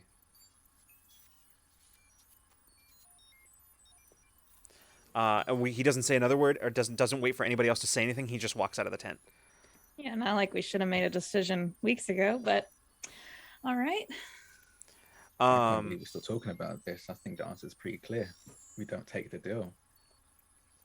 There's versions of this exact conversation playing out all over in the whole crowd as basically everybody's sort of going out. And Rush, one thing that I think that you would note, having probably been of the whole group the one who has been here the longest. Yeah. Something changed today. Yeah. When that outrider came back, something changed. Conversations that were being had about this subject, about what to do, what the pack was going to do next, were the subject of speculative conversation, always with that worried undertone, wondering, like that undertone that's there of like not knowing what's coming. But now, as you're walking out of the tent, listening to people talk, you're hearing something that you've never heard before, and that is, you are hearing a lot of people have been unsatisfied and unhappy with decisions in the past, but it's always been taken under the assumption that, like, yeah, that's fine. This is what has been decided by everybody that is best for the pack, and I can live with that. But right now, that's not the tone that you're hearing. Right now, what you are hearing is a bunch of people who are, for the first time ever, seriously divided.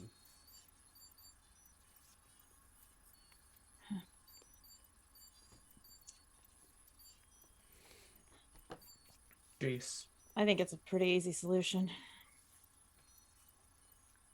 And Rush just is getting kind of irritated, and so she like walks out. What were you saying, Freeman? Wait up. Jace kind of like rolls over and kind of like puts an arm around Delta and one around Calypso, and then kind of just like throws his feet up. Hey, friendos. Oh, hey, did you get taller? Looking at Delta. Looking at you. It looks like Calypso. I don't know. Probably. I think I'm still growing. I'm probably taking whatever Delta left behind. How tall is Jace? It's a good question. I don't know. I don't remember. 5'5", 5'6". The visual of like 5'2" Delta, like 6'2" Calypso, and then you mid-height trying to like do that to them is extremely funny. Yeah, you say that about Delta, and Delta tries to kick you across in front of Jace. Like not hard, but yeah. Okay, down. Okay, I'm sorry. Did you need something? Cesar said that he wants to speak to us. I didn't do anything wrong, did I? Well, you did everything wrong. You've done everything wrong for so long, and now it's all coming back to you. Where did you come from? I've been here. I've been around. Oh, hey, Smirks. Hi. Hi, Jace. Hi. Very nice. Very creepy. A lot of help Cesar wasn't there. So if you'd like to go to the garage, Okay. It's where a lot of that's where I spend most of my time. That's where we're gonna go. I don't think we're in trouble. I was actually on my way there already, so that works for me. No, I think Calypso's definitely in trouble. Okay. Yeah. Let's Bringing see. you in, kid. It's the coppers. They got you, finally. And Delta's going to start walking towards the... towards the I have an alibi, okay? It wasn't... You're going to follow Delta. Don't worry. The rules of the pack, you violate the rules, you get shot on sight. No big deal. I've got a gun, so we're set. Oh, you wouldn't be able to hit. She tries to trip him. I wish. Does it succeed? Should you roll for it? Just Oh my god. You can if you want to. Good lord. Well, We're all that's sorry for your beautiful world, Lucas. We're rolling to trip each other. Oh, you know what? It's fine. I didn't make this world, so.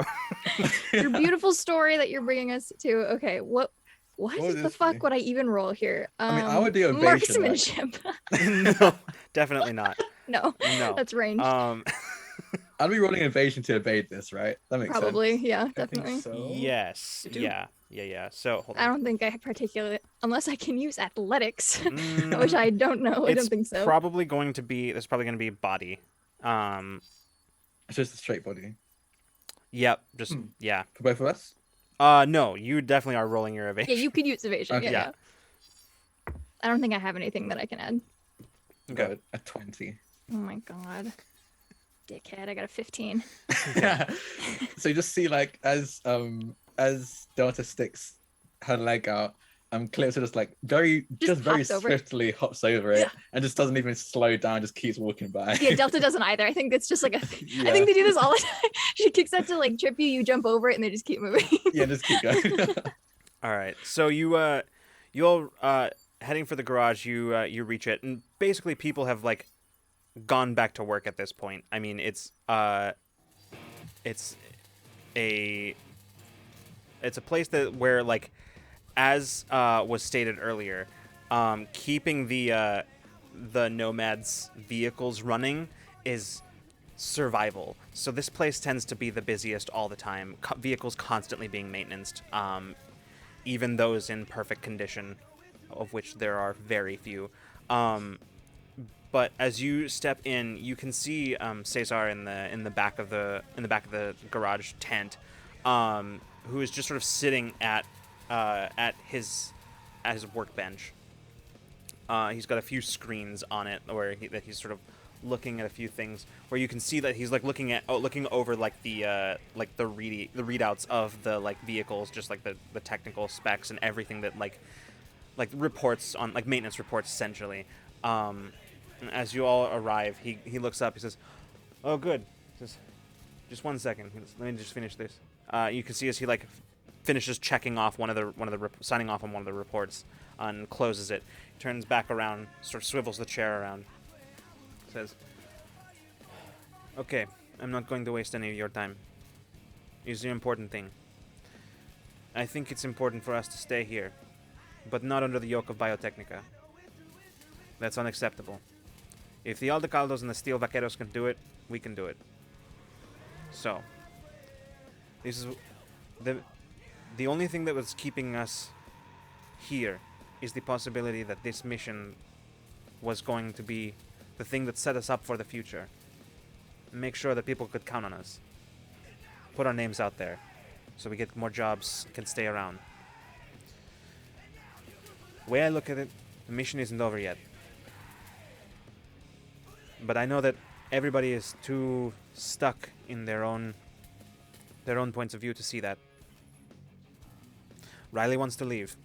They've made no secret of it. They want to go. Bast and Leon, well, Bast is all for taking Biotechnica. She thinks she's doing what's best for us with that, but the reality is Biotechnica is never going to let us go. She thinks it's a good way to build up, but it's not going to happen. I know how these corps operate. Once they have us, they're not going to let us go. And Leon, he's a good man. But he's too cautious. And it's good sometimes that he wants to hear everybody out, wants to hear out all the sides, but in this case, it's not good. You're way too long and we're sitting ducks. Exactly. We can't just sit around and wait for the Wraiths to pick us off, or for Biotechnica to have, well, for us to have no option but to take Biotechnica's deal.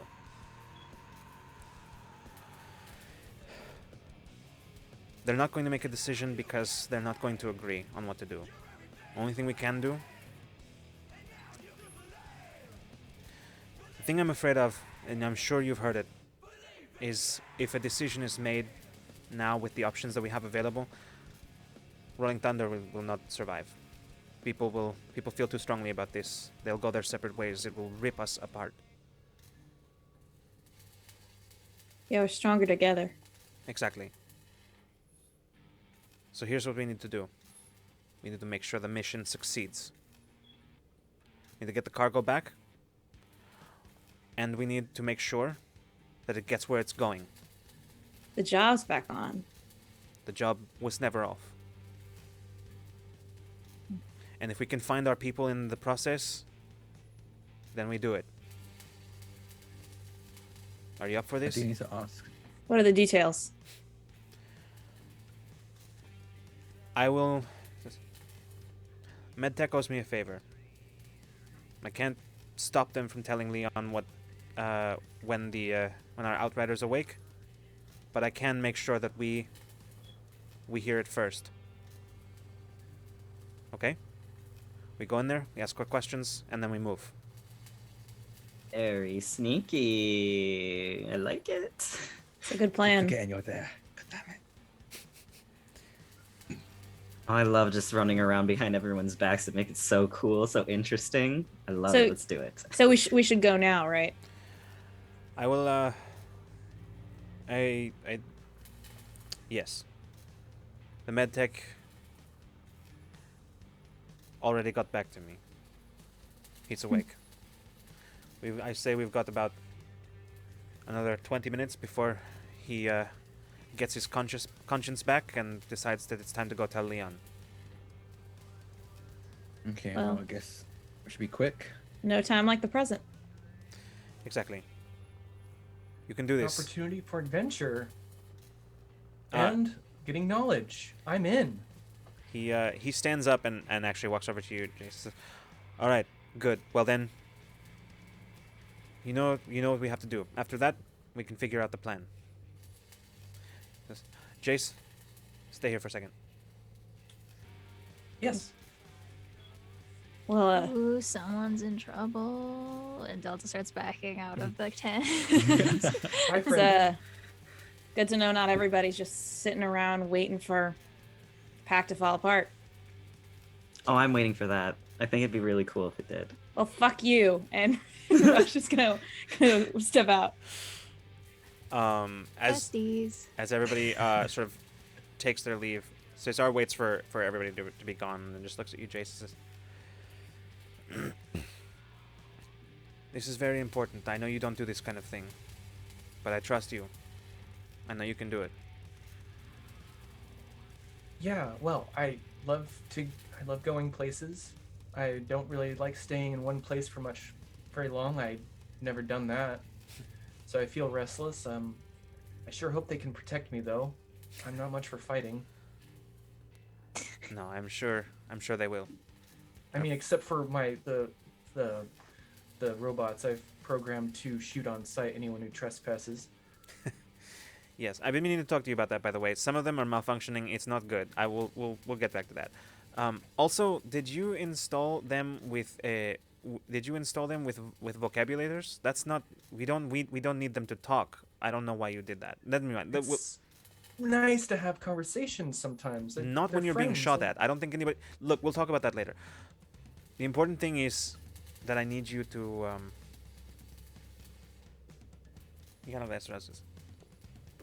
I need you to be careful, okay?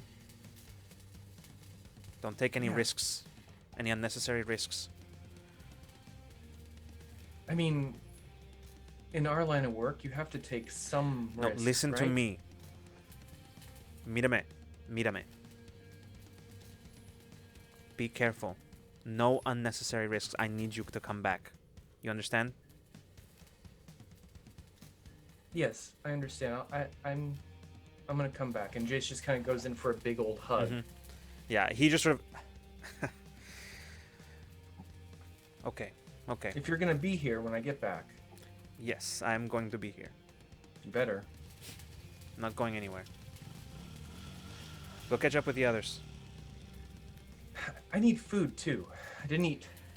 I know you told me to, but then everything happened, and then I had to I run know. back. And he came reaches so close. He reaches across his, opens the drawer to his desk and like pulls out what is very clearly just sort of like pre-packaged like rations, like field ration kind of stuff. He just hands it to you. He says, "You promised." The whole thing? Yes, it's a meal. You eat a meal. Go catch up with everybody. Thank you. Yeah. He just turns back, just gotta like, Jesus. And then goes back to what he's doing. All right. So we'll cut over to the med tent.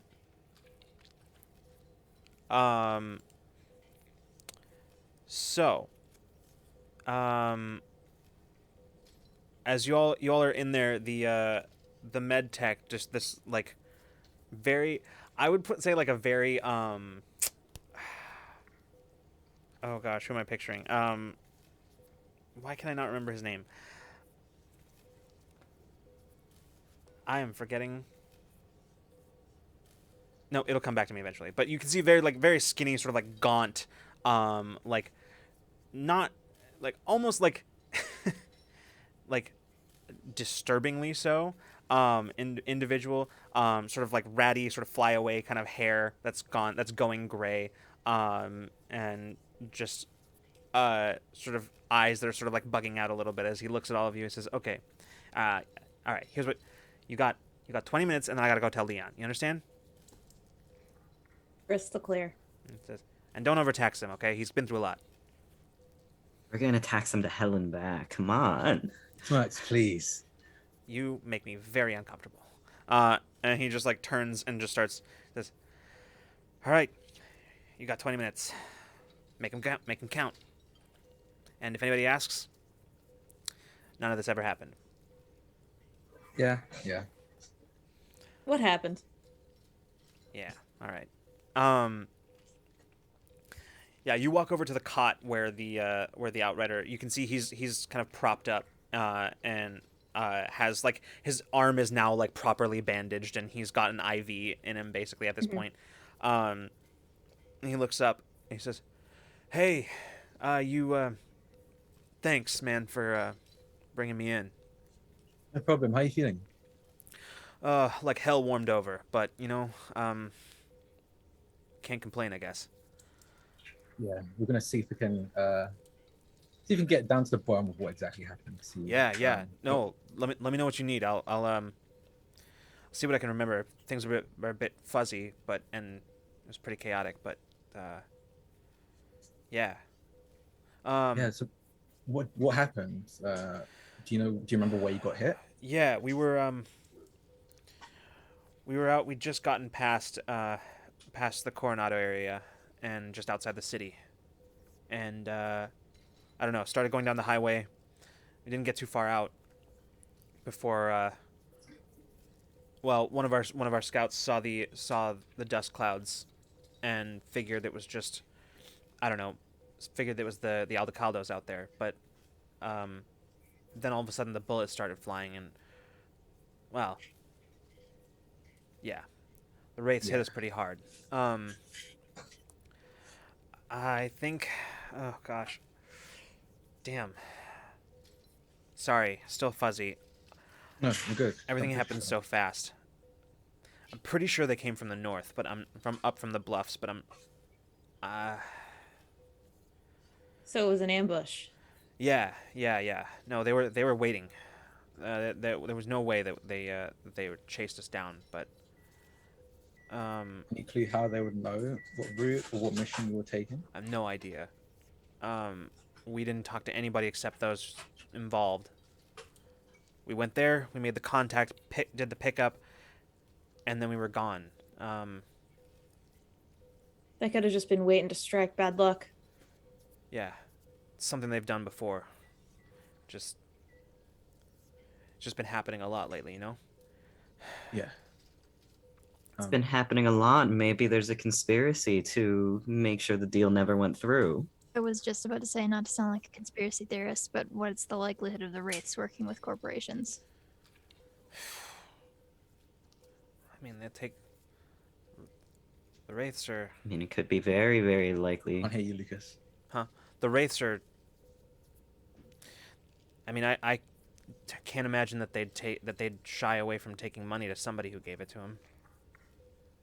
Yeah. They don't really need an incentive to rob and kill. Yeah. And you see as he spits on the floor of the med tent, just damn Raffin. I don't know how much you saw, but did they kill or capture the rest of your group? I'm not sure. I saw a couple of us go down. Looked pretty bad.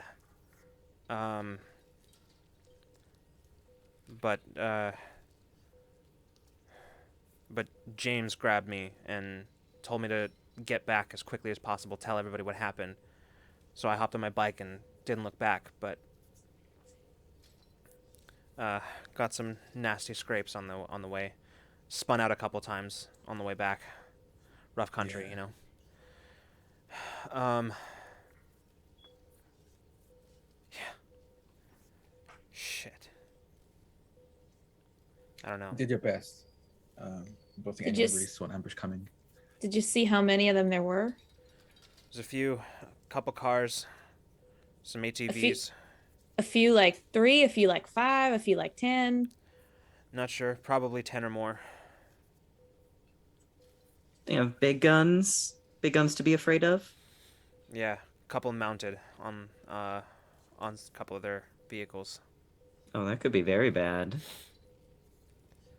Yeah, it's how they stopped the convoy. But What was the job that? Out of care, do we know the job that they were sent on? it was a cargo run. It was basically Okay. yeah, it was a cargo run to an outlying one of the reclamation zones in like kind of basically an old ghost town that is basically people have tried to like reach out and resettle. The kind of thing that probably would have, if you'd managed to pull it off, probably would have cemented you as their primary like supplier. Mm-hmm. Okay.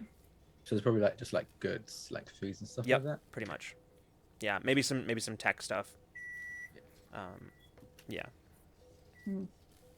So then the race maybe have a bunch of dead bodies or a bunch of people and some cargo that we need to get back. That's a laundry list of things that kind of suck. For once, I agree with the clown. Is there anything else you can remember? Well, I had to stop when I was after I just bandaged up my arm, and when I did, I looked back. I could see the dust cloud. They'd already taken everything, I guess. And I could see the dust cloud. They went back north. I'm almost sure of it. Somewhere, I don't know exactly where their camp or base is, but I know that it's somewhere. They definitely came from and went north. Well, that's a You good think start. You think they followed you? No, I was careful. Okay.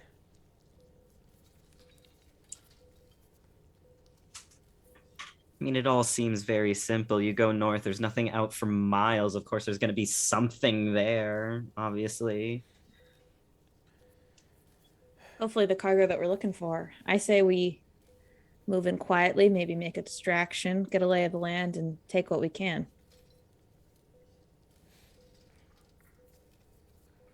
And if there's an entire camp of wraiths up there, what are the 5 of us supposed to do? We die, maybe. Yeah. Disable all their vehicles and run away very fast. Well, I'm not suggesting we go toe to toe with them, but But like it's inevitable.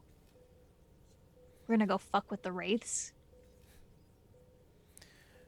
They're not think we gonna can- take that lightly. Whoa, wait.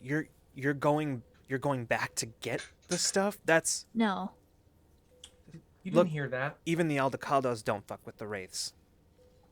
That's what I literally just said. We don't. You shouldn't fuck with the wraiths.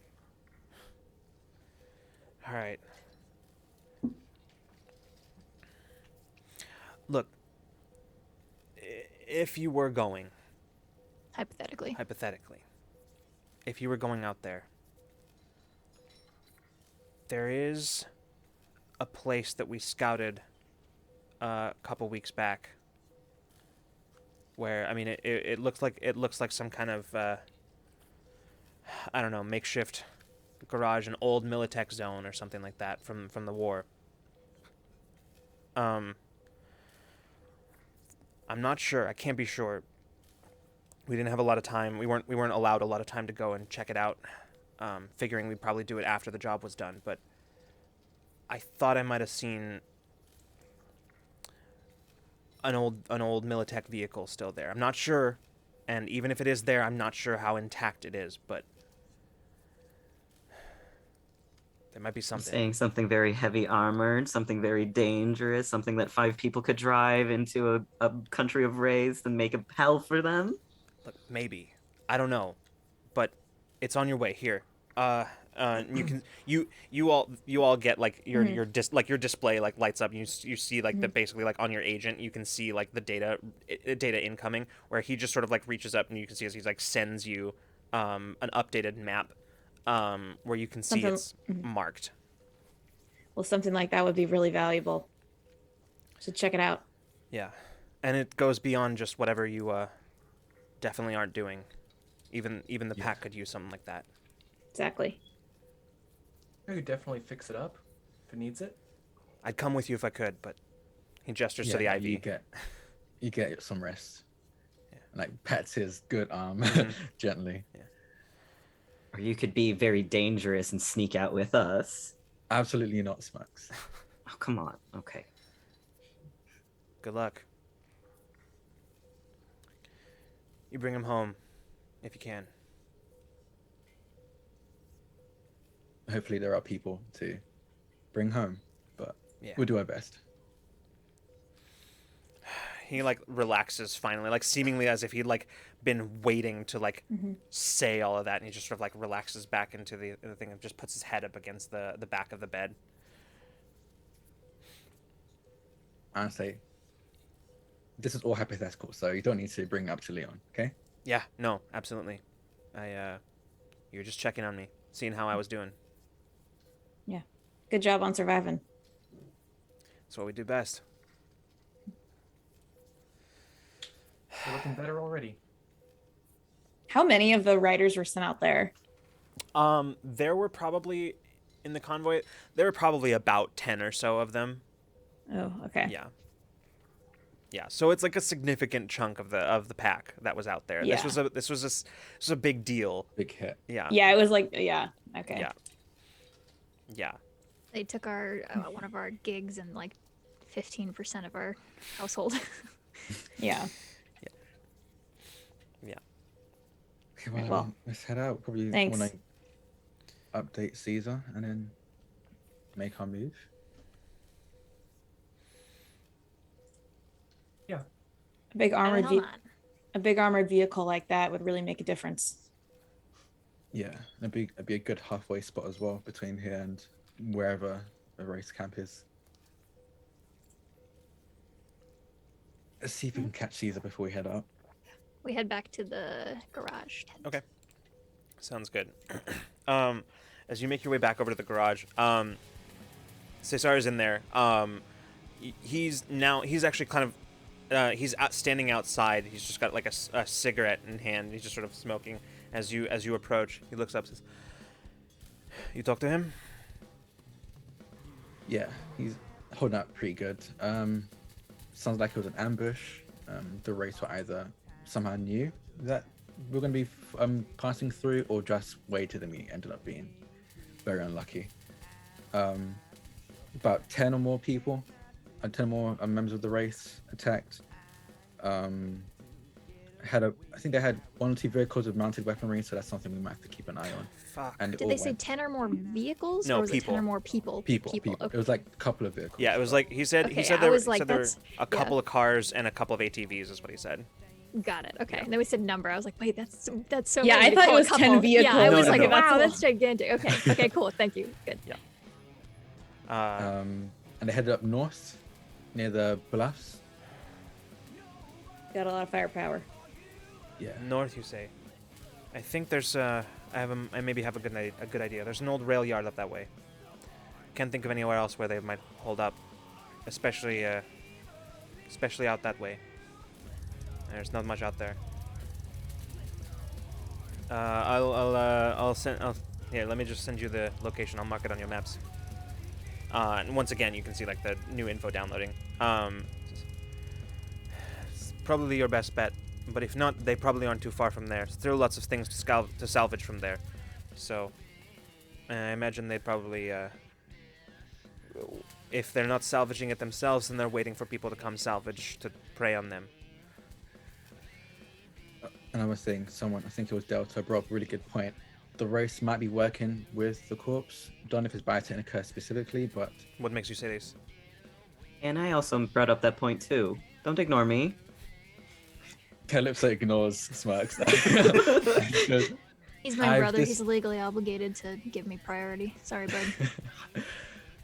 It's a classic shakedown kind of deal. You put them in a position where they have no choice to accept the deal from Biotechnica. We failed this mission. Even more of the group is going to be like, yeah, Biotechnica seems like the safe choice. If we succeeded this, we'll be able to stand alone and more easily reject their offer. I mean, it's wild speculation, but it's It's not. it's nefarious, but does it really matter either way? You know, if that's true, it just proves that Biotechnica and the corpse, they don't really understand us. You think? If they think More reasons to say no to their offer. if they think that something like this is going to bring the nomads under their heel. They don't understand this at all. People will scatter before they take a deal from Biotechnica, before they give up their freedom. All the more reason why you should get this done. Yeah. I'll see if I can look into this. He points to you, Smirks, and says, "Might need your help with that when you come back."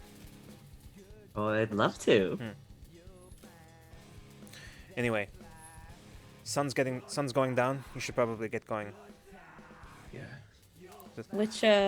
Which car can we take? Well, if you don't want to take your own, I can probably get something pulled from the motor pool. Oh, I can take my own. It's ready to go. Okay. I cleaned out that filter for you, by the way. Figured you might Thank want you. to take your own. Yeah, it's fucking filthy. Thanks. All right. Let's get it done. I'll be here when you get back. I'll smooth things over with Leon for you. Yeah. Definitely appreciate that. Remember what I said. Points to you, Jace. I mean it. I know. I will. Okay. Bete, go. Oh, yeah, right now. Okay. And Jason's just gonna scramble around, just kind of make sure that he has all the tools that he might need, and is just gonna like wheel from one side of the shop and then kind of turn around and wheel to the other side of the shop. Okay, we don't got all day. I can't have it. Look, I only need a few things. You'll thank me when your ride breaks down and you wish you had a 10mm, okay?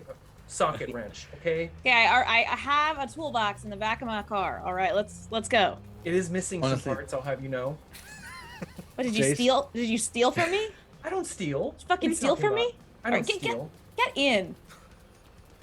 Jace, take your time. I need to actually get my stuff as well, okay? I wasn't prepared for a possible shootout, so I'm going to be prepared for that now.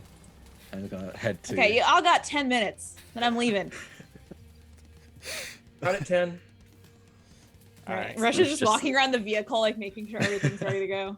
Smirks just stays where he is. He's like, I got nothing. I love the Everyone's idea. getting ready, and Smirks is just standing there. Yeah, I was just about to say that. I Vibing. love the scene of like everybody's like, "All right, we're gonna go grab stuff." Everybody scatters, and then just Smirks is just kind of there, like. You know, it's just like- Mom said it's my turn on the Xbox. All right. Cool. I think Rush keeps looking at you out of the corner of their eye, like just like trying to see if you've moved, like and keeps seeing you in the same place, and is just kind of like, all right, like just you just keep getting like sideways glances. One of the times you do look up, Smirks is looking in your direction. Oh, God. Rush just winks and then keeps going. Little display, but also winks. Yeah. the little digital face, just Yes. yeah. Cute. All right. Anything anybody else wants to do before we move on? Talk to as few people as possible and get in the damn car. So actually, Delta probably says that to Calypso as we're heading back from where we're staying. And when Delta says that, Calypso gets into any conversation he can and pulls Delta in it. Like, I will just a leave, really I will leave you small behind. talk. I will leave you behind. I will make our driver. Hey, leave Jeremy, how you doing? behind. I will. Hey, I will do it. I will You know- leave. hey, did you see the betting Don't. pool? Did you see the We betting don't want pool? to talk about it. Oh, We yeah, don't- yeah. Delta, who did you bet on? No, Delta, wait. You know, Delta, the usual. You know? hey, we'll talk about this later. All right. Yeah, I'll see you later.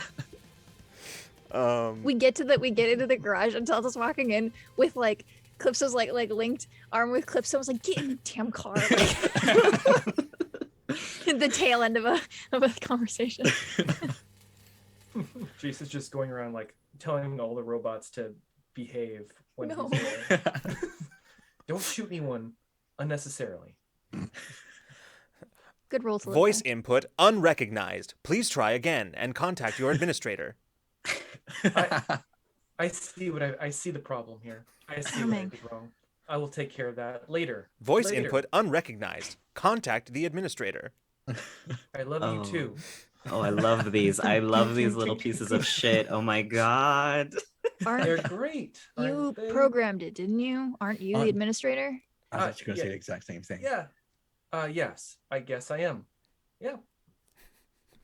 Or That's why it seems maybe really worrying. someone forced out some some admin privileges just to see what would happen. You really are a walking conspiracy board, aren't you? Have a pleasant day. You too, buddy. And I get in the car. All right. So, with that, y'all start up the vehicle and Yeah, I do. oh, hold on a second. Hold on, I have a thing for this. I had it queued up and then I lost it for a second, so just We got too excited. Yeah. Here we go. Does your van have a sunroof or any sort of open top? Yeah. It has. I think it not as. I don't think it opens all the way. I think it's like a moonroof. Like it peaks. Like it pokes open. You can kind of push it up more. Yeah. Excellent. Delta will sit near it. Who's shotgun? I would like it. It's a sniper rifle, actually. I left my shotgun in my room. I figured we didn't need something so loud. Jesus. Oh my goodness, all of you are so good at humor and jokes. I love it. I don't get it. I don't get it. Just That's put okay, your you ass can- in that spot in the car, please. Yes. Do it. Oh, what's on the how many stations do you have? Maybe All of them. Jace just goes through the stations. Okay, but I got a playlist, so don't fuck with it. Oh, sorry. Yep, you're the boss. Yeah. Okay. You The- can you can Sure. pick like a song every like 30 minutes. You can pick every a song. 30 minutes. All right. Yeah. Well, I'm setting a timer just so you know. Okay, right. 3 0. Okay, and go. All Are right. we No. leaving anytime soon? Please, for the love of God. Oh, yeah, Rush is driving at this point. Like Okay, Rush, good. Rush is driving. Like Okay. the second everyone had their ass in the car, like Rush We like, took off. Good. shut good, the doors excellent. and was like, Thank "Get you. the fuck out of here." Good. All right. So yes, you take off across the, taking some of the like back roads that are little more than 2 rut lanes that lead throughout the countryside here. Before too long, you find yourselves pulling out onto kind of like the main highway, where looking to the west, you can see much clearer now, much closer. You can see the rising silhouette of Night City. With at this time of night, as here at this sort of dingy twilight, it lights up the sky like a second sun from out here. Like it's getting near dark in the desert, but the area around Night City lights up the sky. The light pollution is second only to the actual pollution of the place. But as you pull out onto the highway, you turn east away from Night City, heading off in kind of the direction where on the map was noted for you the location where the convoy was hit. Oh yeah, and inside the van, the seat there are like orange, like kind of like burnt orange seat covers over everything. Yes, And in the yes. back seat, you definitely had to move a bunch of shit that was sprawled out there, like blankets and like just like miscellaneous stuff. There was one book which was really surprising, like just like weird miscellaneous shit. And the music is very loud. Good. All right. Anything in particular, conversations you want to have, scenes you want to have in the van while driving? I'm sure it's all like pulling teeth. Like no matter what we like for the at least in this first drive, like So here's the thing, because I think this is an important thing, and at this point it would become very apparent. But like, as far as your like relationships with each other, you kind of mostly know each other casually. Yeah. yeah. Yeah. This was probably the first time and probably the longest any of you have all been together at the Yes, same time. exactly. Yeah. Hence the pulling teeth with Yes. these personalities. Yeah, absolutely. So, I yeah. think Calypso's kind of like leaned back though. Kind of leaned back. and kind of goes, "Hey, how's Winnie doing, by the way?" Oh, she's good. Keeps stealing my shit. Yeah, yeah. Did you see? Has anyone? I mean, they're just bullet casings, but a lot of the bullet casings that were in my room just disappeared. Yeah, she likes to kind of sneak in there and just take stuff. Yeah, I figured. It's kind of cute, but probably should hide our valuable stuff. Yeah, I might do that next time. Dallas, you probably might want to hide your magazines as well. I think I leave them out in the open. I mean, you don't hide them well. Well, I told caught when trying to take a set. She's never taken anything of mine. You know, I told Monique that I would take her and show her how to shoot if she was interested, but she said it was a little too young, and you're never too young to learn how to shoot. I think that's what I told her. I mean, we're probably not the best case study, but like, I turned out fine. Did you? Did you not dislocate your shoulder a few times trying to fire a gun that big? Yeah, and it builds character. Still standing, aren't I? Not right you don't now. need your shoulder to stand up. What? Too much just happened at once. I'm done with this conversation. Thank you. She looks out the window. I think Rush kind of turns to Jace and is like, "All right, Jace. Normally, I am anti-food in the car, but if you're hungry, you know, I know you need to eat dinner, so go ahead. But shotgun privileges only." I did eat. I ate. I could eat more. Pulls out a snack. You know what this vehicle could use are some lights. You know, some alternating lights on the bottom so that it flashes as you're driving, alternating between different colors. I like multiple colors personally. I didn't turn them on. And they like press a button and then there's like some lights on the inside that flicker, yes. but they're kind of, it's like it shifts between like an orange and like yellow and green and like different colors, but it does at different points kind of like fizzle out and like turn off and then like turn back on. Like one of the displays on the dash just sort of like flickers a little bit too when that happens, like just... Yeah, just uses a lot of power, so I don't always turn it on. Oh yeah, no worries. I think I could probably look into that. I could probably get something so I could divert less power from the battery overall so that you can get the most power and the most light, but without draining it, without all that weird little flickering spark stuff going on over there. Does not look really good. That's not good. About 17 minutes until I can change the song. What's wrong with this song? What? This song? Oh, it's fine. It's good. I like it. 16 and a half minutes.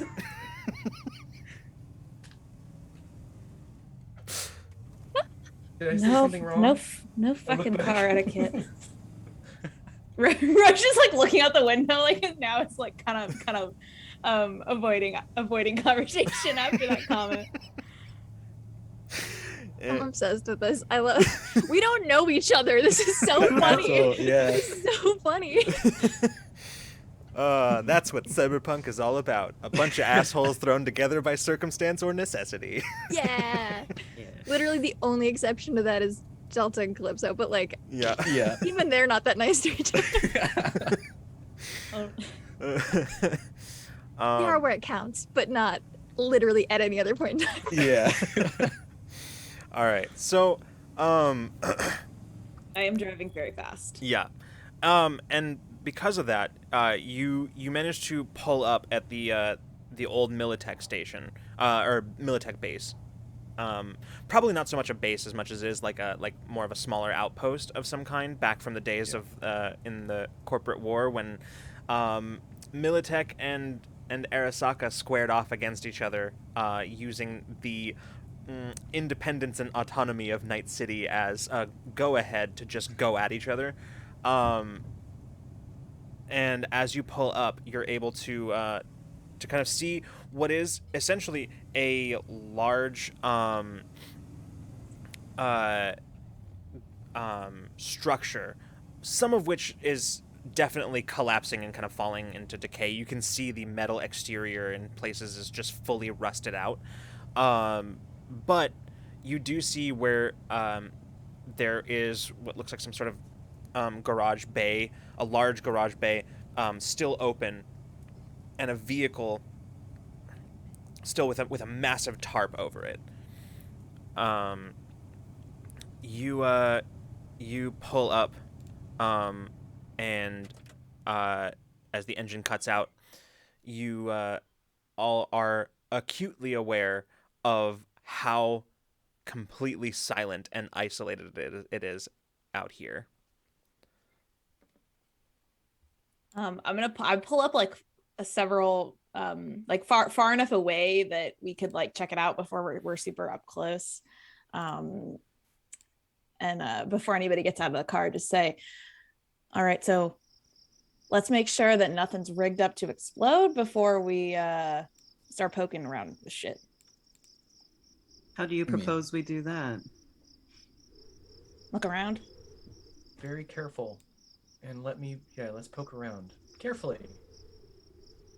You poke at a bomb and explodes. Okay. It is kind of difficult in sand, isn't it? Because you say that it was like a kind of outpost kind of thing. So is it like a building? Yeah. So there's Yeah. basically what you're looking at right here is there is one sort of smaller structure, which is the one that it looks like it's a couple of stories tall. The top stories are the ones that look a little iffy from the outside, where that's where the most like rusted out has kind of happened, where you can see actually where either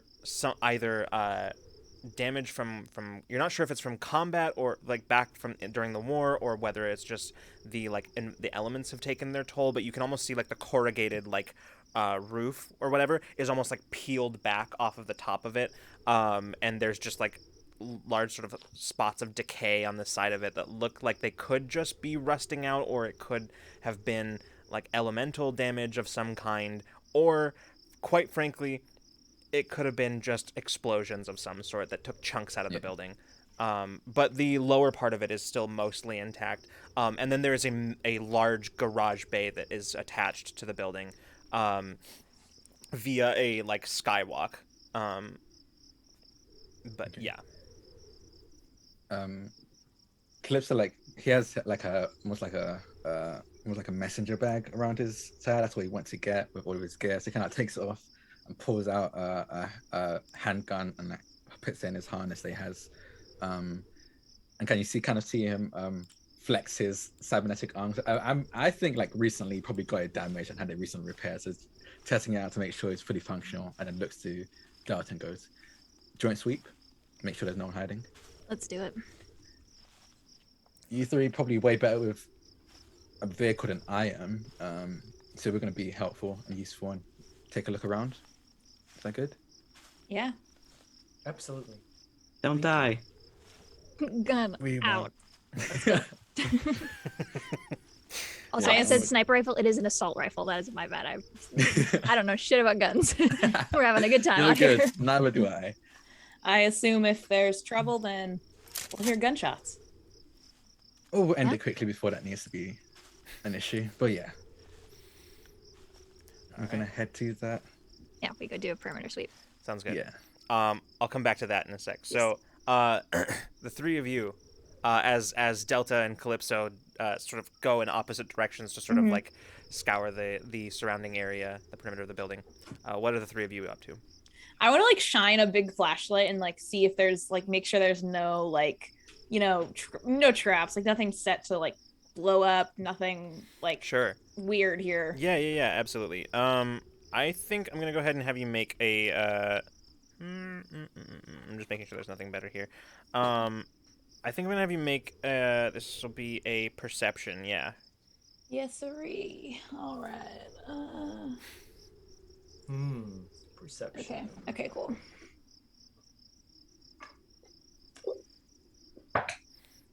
Ooh, that's a good roll. That's a 9. So that's 19. Okay. Nice. Yeah, you yeah, you sort of start scouring around looking for any kinds of like tripwires or pressure plates, things that might have been left behind by any of the numerous thing is, out here in the Badlands, it's not just the wraiths that you have to worry about. Often booster gangers from in the city have decided that they've worn out their welcome in the city and have decided that maybe it's time to hit greener pastures, so to speak.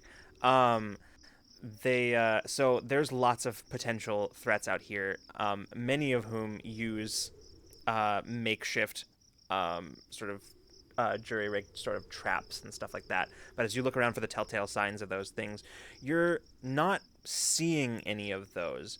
You do, however, see, as you're looking around, the remnants of what was very likely the security system for this place. That looks like it.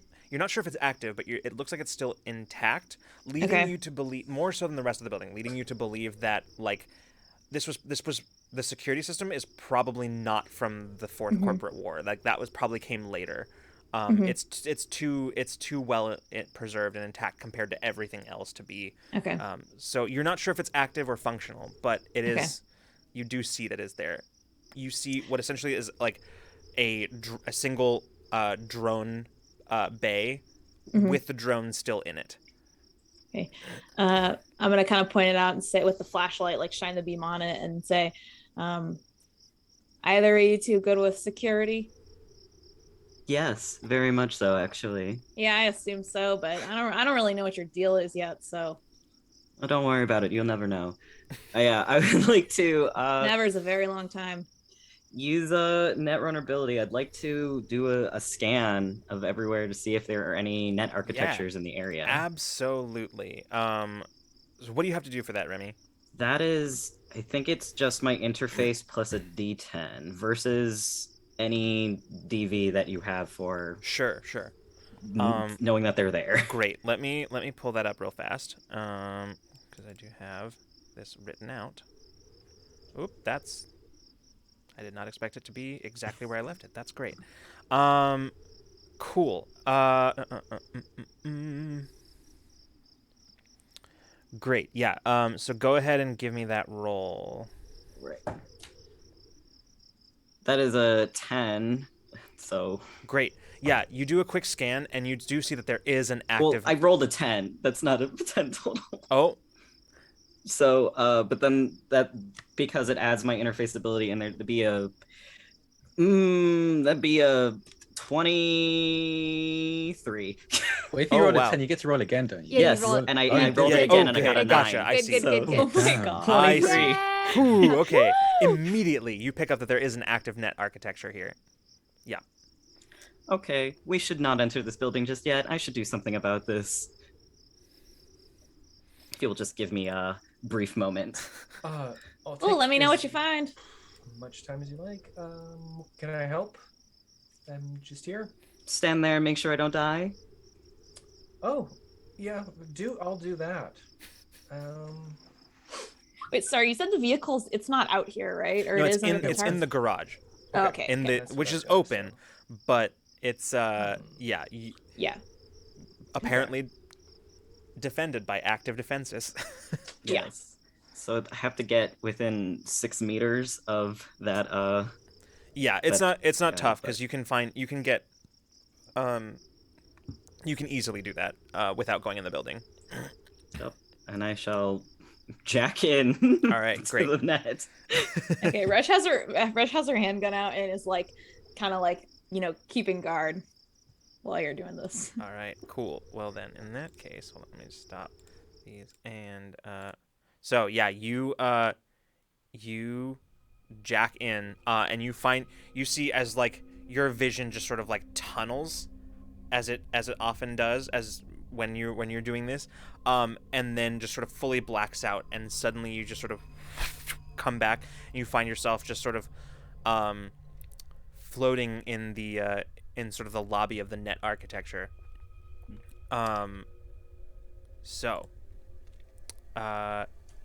Yeah, you as you step in, you kind of glance around, you sort of find yourself floating in. You see immediately you find your way obstructed by a password.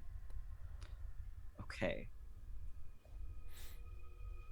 First of all, I I have 3 net actions. So first of all, I'm going to do a Pathfinder to know how many, get the map, and I guess if I ever know there's a password there. I'll do it afterward then. I'm gonna just backdoor it. Let's get through that that shit right now. Okay. So it's still another interface plus a d10, and that's gonna be 9.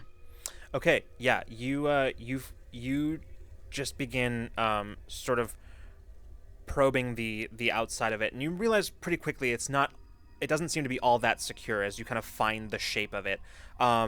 And before too long, you manage to break completely through that. It's a pretty simple thing to do here. 1 sec, as I need to pull up my my marked page here because there we go.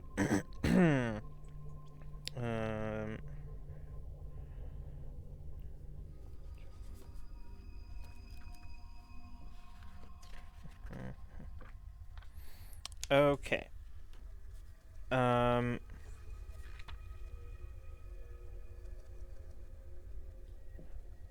Cool.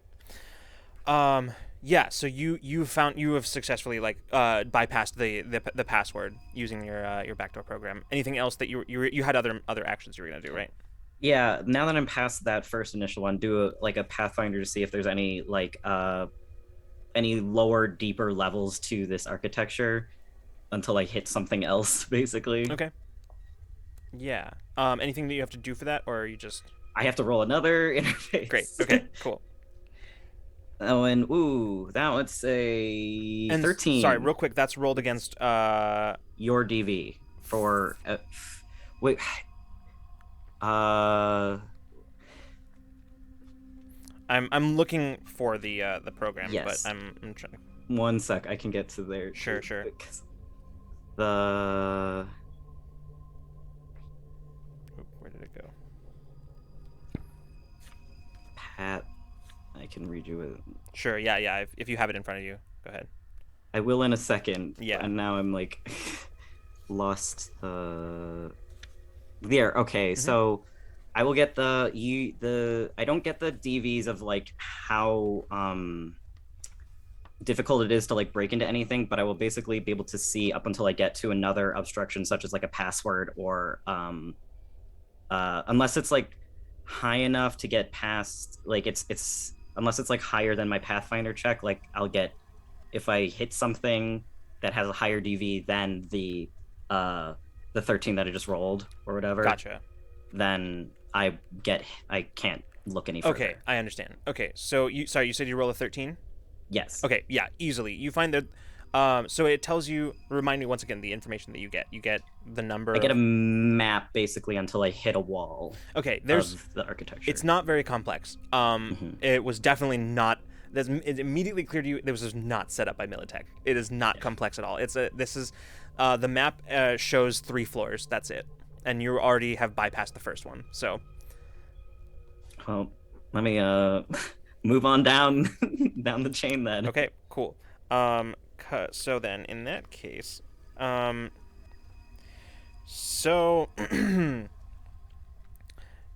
as you get to floor 2, you can see as your alerts start pinging, as you've encountered black ice, a black ice program.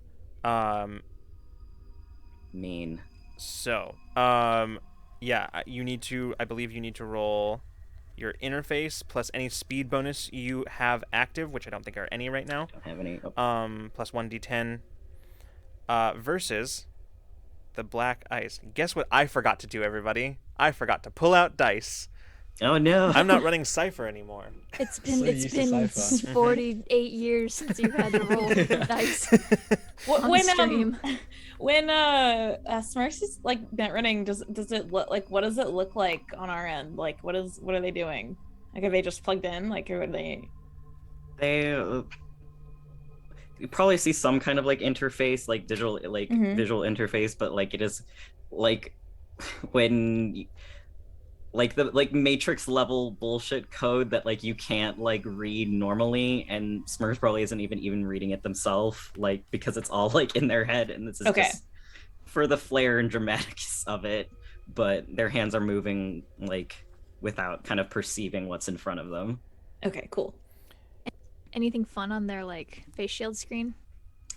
I want to say that like the face is probably like gone, and it's actually like displaying like a kind of like little map of like what they're doing, like a very top-down rudimentary ASCII game or something. I love that. Yes. So what you see as soon as you arrive on the second floor of the architecture, Smirks, you see a raven adorned in plate armor, wielding a glowing white lance. And as soon as you enter the floor, you can see that it begins flying at you. So yeah, go ahead. Did you roll? Yes, I did. Okay. I got a 8. Okay. So hold on.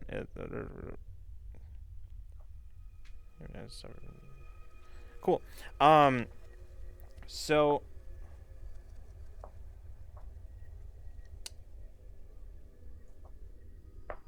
hold on. Wait, what? Okay, so that's not relevant. Because you haven't done that. Okay, cool. So it goes forward and immediately does some damage. Yep. Directly to like you feel a white hot searing pain. Mostly I believe this is mostly like psychosomatic at this point, but it is still like it could still cause some serious trauma to the brain. But you feel it. That's not bad. Hey, that's okay. You take 1 damage directly to the brain. Yeah. Hold on. Gross. I think I might have a. Yeah, this is hold on. This is where we're at.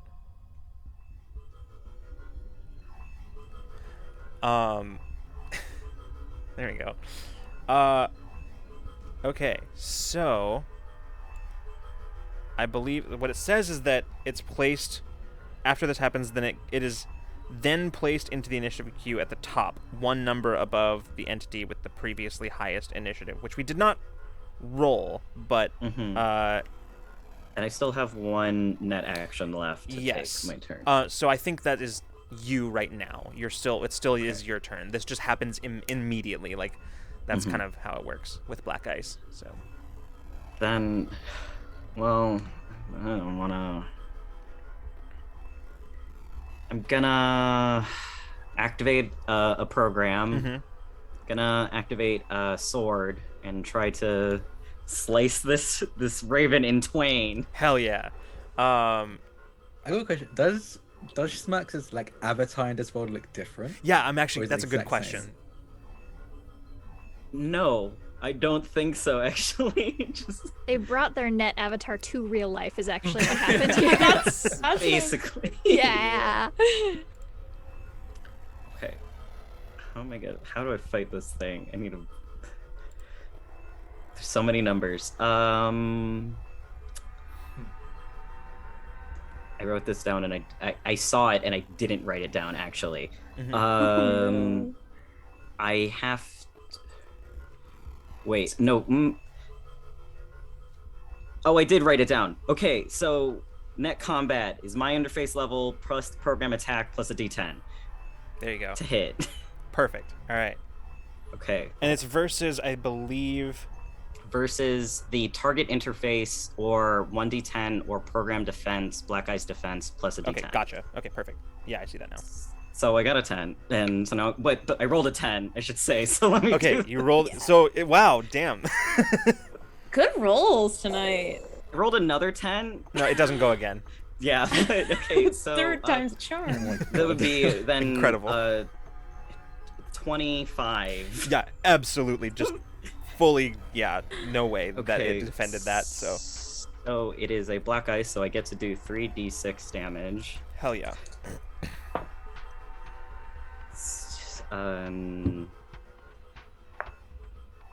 eat 9 points of res to it. Yeah, you see as like the raven, like which is just sort of like going like very like that sort of very like pixelated sort of 8-bit sort of movement right in front of you, like flickers for a moment. You can see like the lines of code as the sword goes through it and disrupts it somewhat, and then it sort of like reconstitutes a little bit. But you can still see like those errant strands of code that are sort of leaking off of it into cyberspace.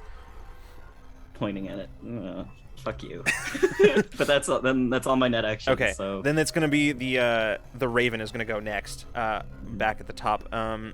It's so cool. And we're gonna go. It's once again just gonna screech and fly at you.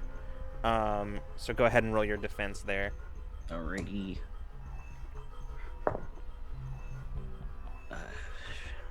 5. 5 total. Yeah. Okay. Yeah. So it succeeds again. Yeah. This time you take 3 points of damage. Okay. Ow. Yeah. Gross. So,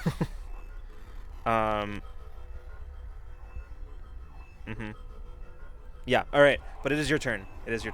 Okay. So.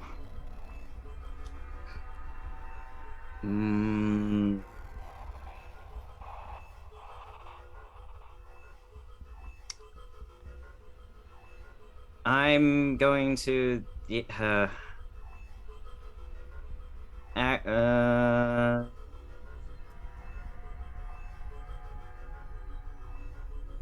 gonna just do a zap. Actually, I'm not gonna reactivate a program. Sure. So I'm just going to attack, see if I can kill it right now.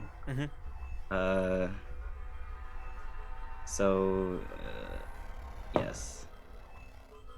Okay, got it. Roll a 10. Jesus. Or Dice. 18. 18. Yeah. There's no way that it defends that. So yeah. Okay, that's only a d6 then on that. Okay. 4. Okay. Yeah. Once again, like this. What does it look like this time? The zap you said.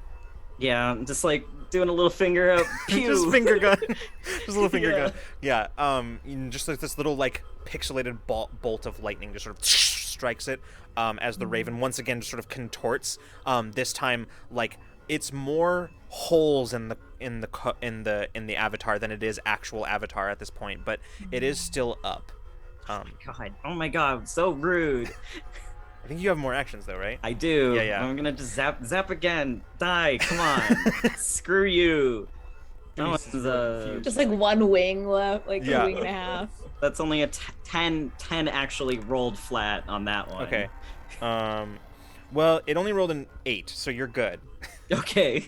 That one's a 5. Ooh, okay. Take that rest. With that, the zap just sort of consumes the raven, and you watch as it just bursts into just strands of code that just sort of go flickering off into cyberspace and then just vanish. That's so cool. Gross, ugly, bad. Bye. Did we see any of that? Or was this all? It's on Smirks' little. Yeah. I only saw the little raven avatar explode. It's kind of like Pokemon. You just Yeah. see Literally just like with the like watching your- 8-bit music just playing like in the I think Jace is just like looking with fascination at what's going on your display screen. Is Jace like this close, Like, like really watching it? close, Like, like- yes, good. All I right. was just like glancing over every once in a while, but like trying to keep a guard.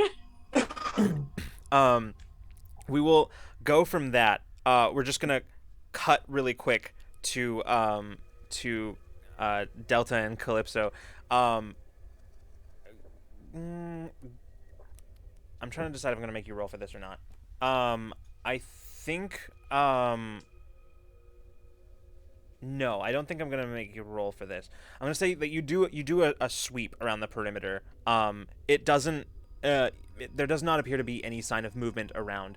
You kind of meet up again on the other side, as you are finishing up your patrol.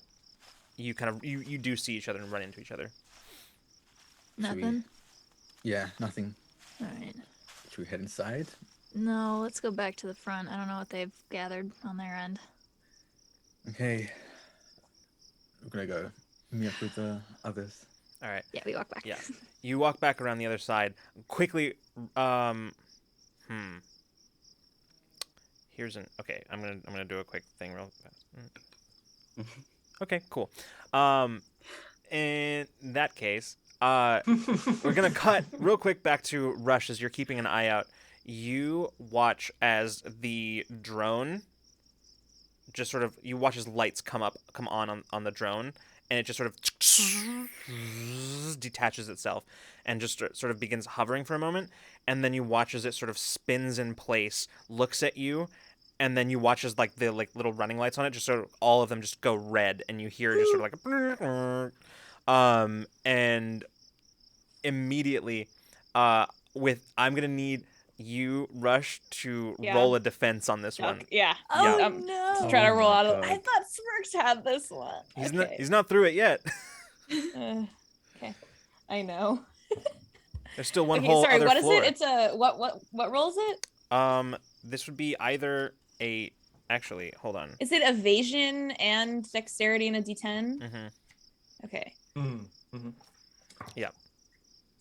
Not a great roll.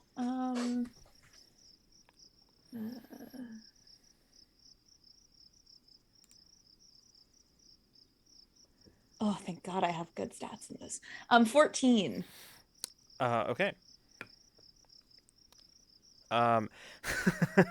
Okay, cool. So with that, you you are able to as the drone just opens up, just like a burst, you dive out of the way, just sort of like rolling through the dirt as like dust clouds come up. Calypso and Delta, you hear the weapons fire open up from the other side Are of the we building. near a window? Huh? Near a window? Yeah, from on this building. Are there any windows? Yeah, in it? sure. Why not? We'll say that. Yeah. Can we see this happening from where we are? You can hear it. No, I don't think you can see it from where you are, but you can. Okay. Yeah. Then I guess we take off running. Yeah, we start running. All right. Yeah. So with Duck. Jace, you are startled out of your just sort of fascination, just staring at this as you hear the weapons fire just sort of like peppering the ground near you as Rush just dive rolls out of the way. Can I try to fire back? Even though it's not like it's. I don't know how useful it'll be, but I'm gonna try to fire back. Yeah, go for it.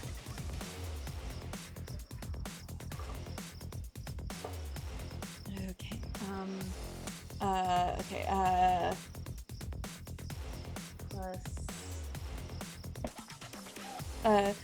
20. Wow. Oh, absolutely not. Yeah, you definitely hit the drone. Because you add your stat and then the level, right? So the skill. Yes. Yeah. Okay. Then yeah. Yeah. So I hit it. Yes, absolutely. Like you're close enough that you are absolutely going to hit that thing. Wait, because your weapon is which weapon are you using? It's a handgun. Yeah. It's a heavy Absolutely. pistol. Yeah. Okay. Yeah. Go ahead and roll that Shoot damage. this thing too at some point.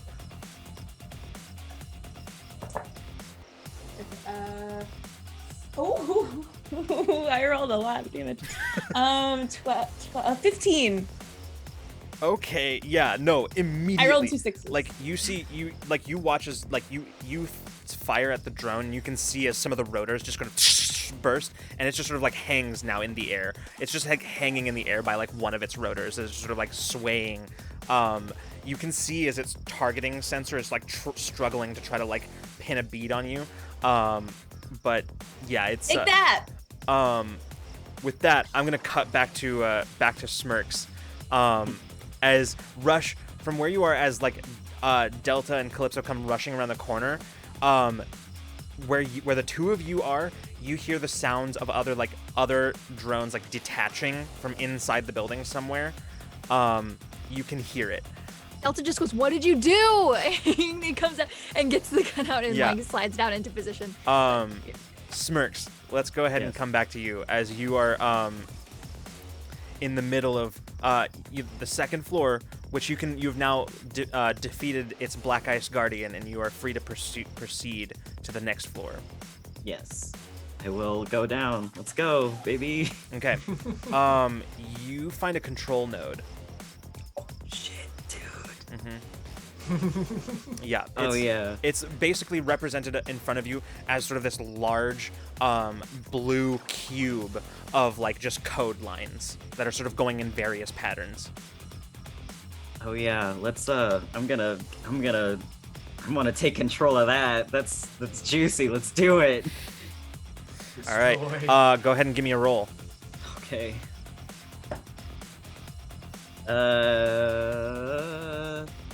9. As you're going to control it, you just sort of reach out and touch the cube, and you watch as the code lines sort of integrate around your fingers. And as your fingers literally just blend, as the code from your avatar and the code from the cube just integrate. And you watch as like the lines from your code just sort of start spreading throughout the surface of the cube. And before long, it is fully under your control. You are immediately able to ping 3 drones, one of which is not in good condition. Yeah, I'm gonna just have my hand on this cube. I'm gonna spike it into the ground. I'm gonna destroy those drones right now. Explode them. Excellent. So yeah, with that, all of you from the outside, Delta, as you like slide down in through dust, like dust clouds kicking up as you bring your rifle up to bear, you watch the one drone that is sort of like hanging in the air with Rush like having a weapon trained on it. You watch it just sort of there's like suddenly there's just electricity that just sort of sparks all over the outside of it, and it just sort of falls. You hear the same sound of like drones powering down inside the building, and the clanks of metal as heavy stuff hits the ground. Well then. Okay. And she gets up, and then it's like, oh, ew, and like spends like 30 seconds trying to get the dust out of I pull out these wet areas. wipes from like my pocket and just hand it over to Delta. They're down? Seems like it. Yeah. At this point, Smirks looking around. There's little else to gather here. Yeah, I guess taking my actions, I'm gonna leave a virus in there to say stop, don't, quiet, shush, don't do anything, and then cloak and cover my tracks back out of there. Excellent. Yeah. With nothing left standing in your way, defenses wise, you pull out of the net architecture and just sort of I dealt with it. Did anyone die? Yeah, No. at least twice. Good job, Oh. though. That's cool. I don't see any blood. That's so disappointing. Come on. I'll try Anyway, harder it's next time. done. The security's gone. Come on, let's go. Nah, bullets went right past me. You just see Jace with a ridiculously large fucking shotgun that's probably not like, it doesn't shoot big bullets. He just made it look bulky, and it's got like pink, purple, vibrant like fucking zebra print on the body of it, Oh my and like God. a little bit like the stock just like lights Yes. up with these LEDs, just like unnecessary fucking Perfect. decked out shotgun, just like perfect standing there weapon. looking like a doof. Like, I don't need this. No. Nah, I'm sure you'll need it later. Good. I have not shot it once. Oh my god, I'd love to see what that Yeah. does to a body. You never shot it? I just made it look nice. I don't think I had. Do never you had do you it know you know how to shoot though, right? a little bit? Oh my I god. just- What if it Delta walks in. backfires and explodes? Smirks, please. You don't gotta That's not sound so competent happy at about all. it. Don't we have a vehicle to? Delta's already walking in. Yes.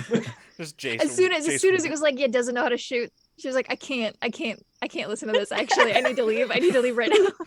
Yeah, Jace wheelies past you not too long, like he just heelys past you.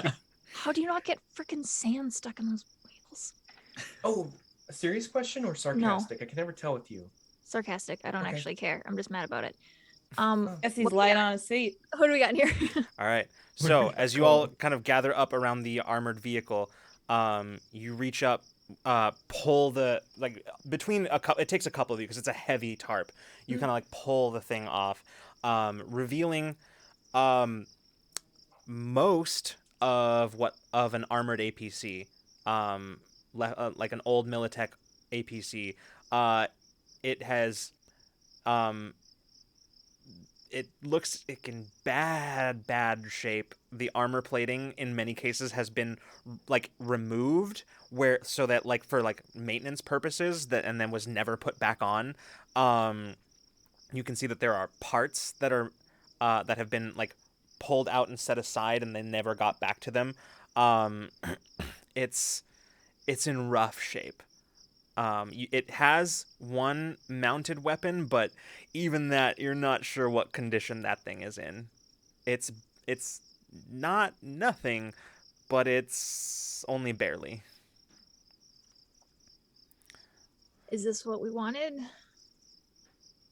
This looks like a piece of shit. It kind of does, yeah. It looks like a piece of shit now, but could look like a piece of magnificent hot garbage later. Is that a realistic goal we can have here? I can look at it. Okay, cool. Yeah, I I'll can take it. give you a hand. And I'm gonna, that would be great. See if it's worth our time. Let's see what we can. This looks okay. I'm gonna move back towards like the door we just walked in, like the garage we walked in, and just like post up. Okay. I'm not helpful here, so I'm gonna just kind of like gun out, keep a watch. Smirks is also gonna go there and just like stand with his arms folded. Like, I think Calypso's about to walk up and just stand post with Delta and see Smirks and like, nope, and just about faces. Like without breaking pace, just turns immediately around. This is so good. I think like the engine is like the first thing that I want to like look at. So, as you, the two of you gather around and start kind of getting into the guts of it to try to assess the scope of the problem, that's where we're gonna call tonight's game. Oh my God, okay. That's What? What? I know. Oh my gosh. It went fast. It went And fast. we're overtime too. It seriously went so fast. I was like, I thought for sure we still had like half an hour left. Nope, we're here. So, everyone, thank you so much, everybody, for tuning in tonight to the first episode of Thunder and Blood. I'm so excited to be running It this. needs a cool guitar riff after every time Truly, you say the title yeah. of the show. It yeah. truly Work does. that into the sound effect. I'll try to Yeah. find one. I'll try to Yes, find one. thank and you. then we'll, That would make me so happy. We'll just do something. We'll yeah, ad-lib we'll it. figure it out. All right, everybody. We are going to go. Before we do, just some quick reminders here at the end, which I closed, so I'll have to do it from memory.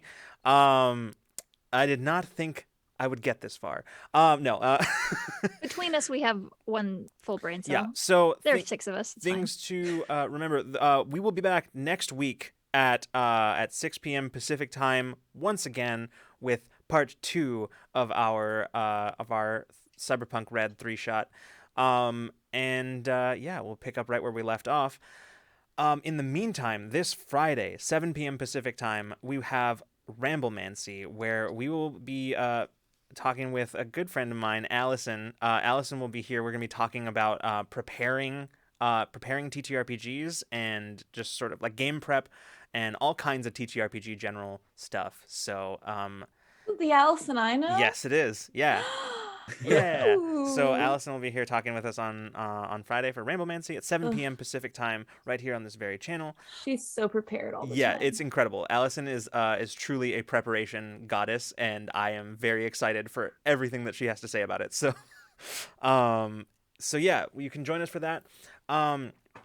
If you are new here and you tuned in for the first time, I thank you, first of all, and welcome. Yeah. Secondly, Howdy. highly recommend you join the Discord, because that is where all of our updates come in. It's where you're going to see any kind of info about delays, things like that. It's also, as of today, a place where you can talk about this very show. There is a channel dedicated to talking about Thunder and Blood. So y'all can go in there and share your impressions, your reactions, all that kind of good stuff.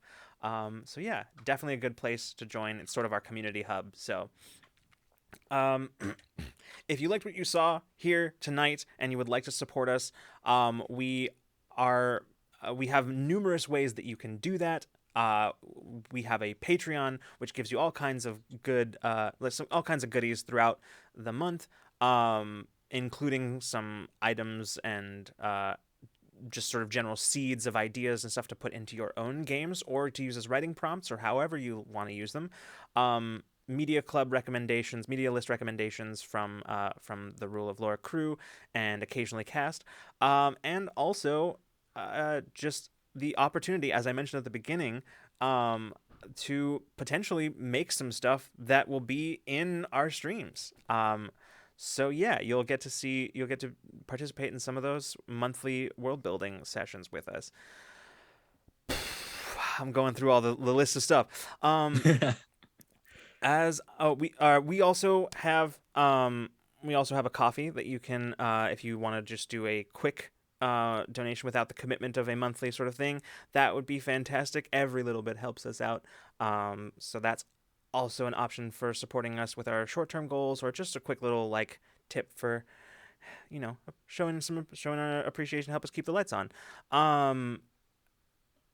You can also yes, we'll get to that. You can also subscribe to us here on Twitch, which a lot of what we've been able to do has been as a result of our Twitch subs so far. Twitch subs and Patreon have really, really helped us make everything you saw happen tonight happen. Big help there. As Freeman mentioned, yes, we do have merch. Very specifically, we have a limited run. I'm going to emphasize this. We have a limited run currently of Thunder and Blood merch, which you see now, hopefully displayed on the screen, and that will be running from right now through midnight, December 18th. So December 17th is the last chance that you will have to get. That is the wrong scene. Hello, I'm back. Last chance you have to get those. So yeah, December 17th is where is your last day. So get them while you can, because then they will be gone forever. Yeah. We have some upcoming programming stuff that you should keep an. You're right, John Numa. We will absolutely watch it again. You're correct, and you should say it. But I was just hoping. Yeah, we have some upcoming programming. A goblin-themed holiday one-shot you will be able to see. We will have a cast announcement either later this week or next week. But as I mentioned, the goblin one-shot will be GM'd by the one and only Jake Kyle of Q Times. So I'm very excited about this. So, if you're still in chat, hi Jake. Hi Jake. Thanks for hanging out. For now, I think that's pretty much everything, unless I've forgotten something, which somebody will remind me, or I will not look at chat or whatever. So, hey, I know that guy. Hey, yeah, you do. All right. Before we go out, I would like to go around once again. Everybody say who you are and where you can be found. Freeman, let's start with you once again. Oh, yes. Freeman, Luoma. Find me on Twitter at free_range_man. Ooh, it's a mouthful. And I play Jace, the tech, the wild, crazy kid. Hell yeah. Remy. I'm Remy. You can see me Remy post on Twitter. It's the mean to follow me on Twitter. Follow Remy on Twitter. And yeah, I was playing Smirks, the Netrunner. Hell yeah. Olivia. The clown. Hi, I'm Olivia. I play Rush, the nomad, which I think I forgot to say that. She's a nomad. And you can find me on Twitter at Diconic Poetics. It's right in there because I know it's kind of weird to spell and everyone spells it wrong. No, you mean Caitlin spells it wrong. In fairness, so did I. Every single day. Specifically, other people have also spelled it wrong, so it's not just you. I've spelled it wrong. It's fine. I am the queen of spelling it wrong. I will hold that title. Excellent. You win. All right. I've given you the award. Thank you. Speaking of the queen of getting that wrong, Caitlin.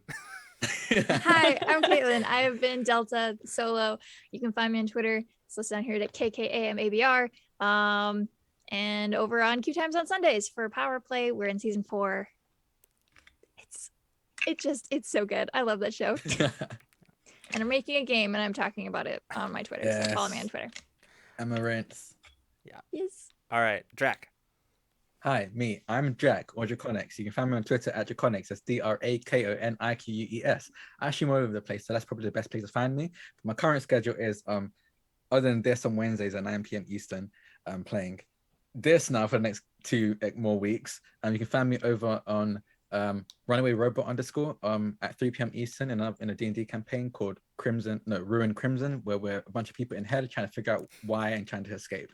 On Fridays, you can find me over on Key Times at 10 p.m. Eastern or 7 p.m. Pacific, playing an Overland Pathfinder second edition campaign called Parliament of Owls. Every third Sunday of the month, you can hear my voice in Actual Play podcast called Sea RPG. So an Actual Play podcast using the Mars 6 system. It's kind of like Sailor Moon plus Sea pop idols meshed together. It's a ton of fun. I think that's everything. Excellent. And I am Lucas Santana. I have been the GM this evening. And you can find me on Twitter at Jenk_Hankins. I mostly retweet stuff that other people said better than I did, and supporting people loudly. But so occasionally I post random thoughts about movies and TTRPGs and ADHD. But What else is Twitter for? Exactly. But you can also find me here basically all of the time. I am heavily involved in everything that Rule of Lore does. So anything that you see that Rule of Lore does, I have my fingers in it somehow. But yeah, that sounded way more sinister than I meant it to. But He's the puppet master. Dance, my puppets, dance. The lore and rule of lore. The ruler of the lore. Sure, that you the know what? Lord? The Lord of the Rule of Law. There's a the list ruler that of is the lost Lord of to the time. That Maybe a little bit of time. Anthony Like Anyway, you can find me. Sorry. You can find me here on Wednesdays GMing Infinite Horizon with this lovely crew, or usually, or on Fridays 7 p.m. Pacific time on Ramblemancy, just talking about whatever comes up. All right. I think that is everything. Everyone, thank you so much once again for showing up, for hanging out, for going with us on the beginning of this exciting journey. We will be back next week at 6 p.m. Pacific time to take up with part 2, and we'll be back, and we will hopefully see you on Friday at 7 p.m. Pacific time for Ramblemancy. But if not, we will see you the next time you decide to come roll with us. Good night and good zone, everybody.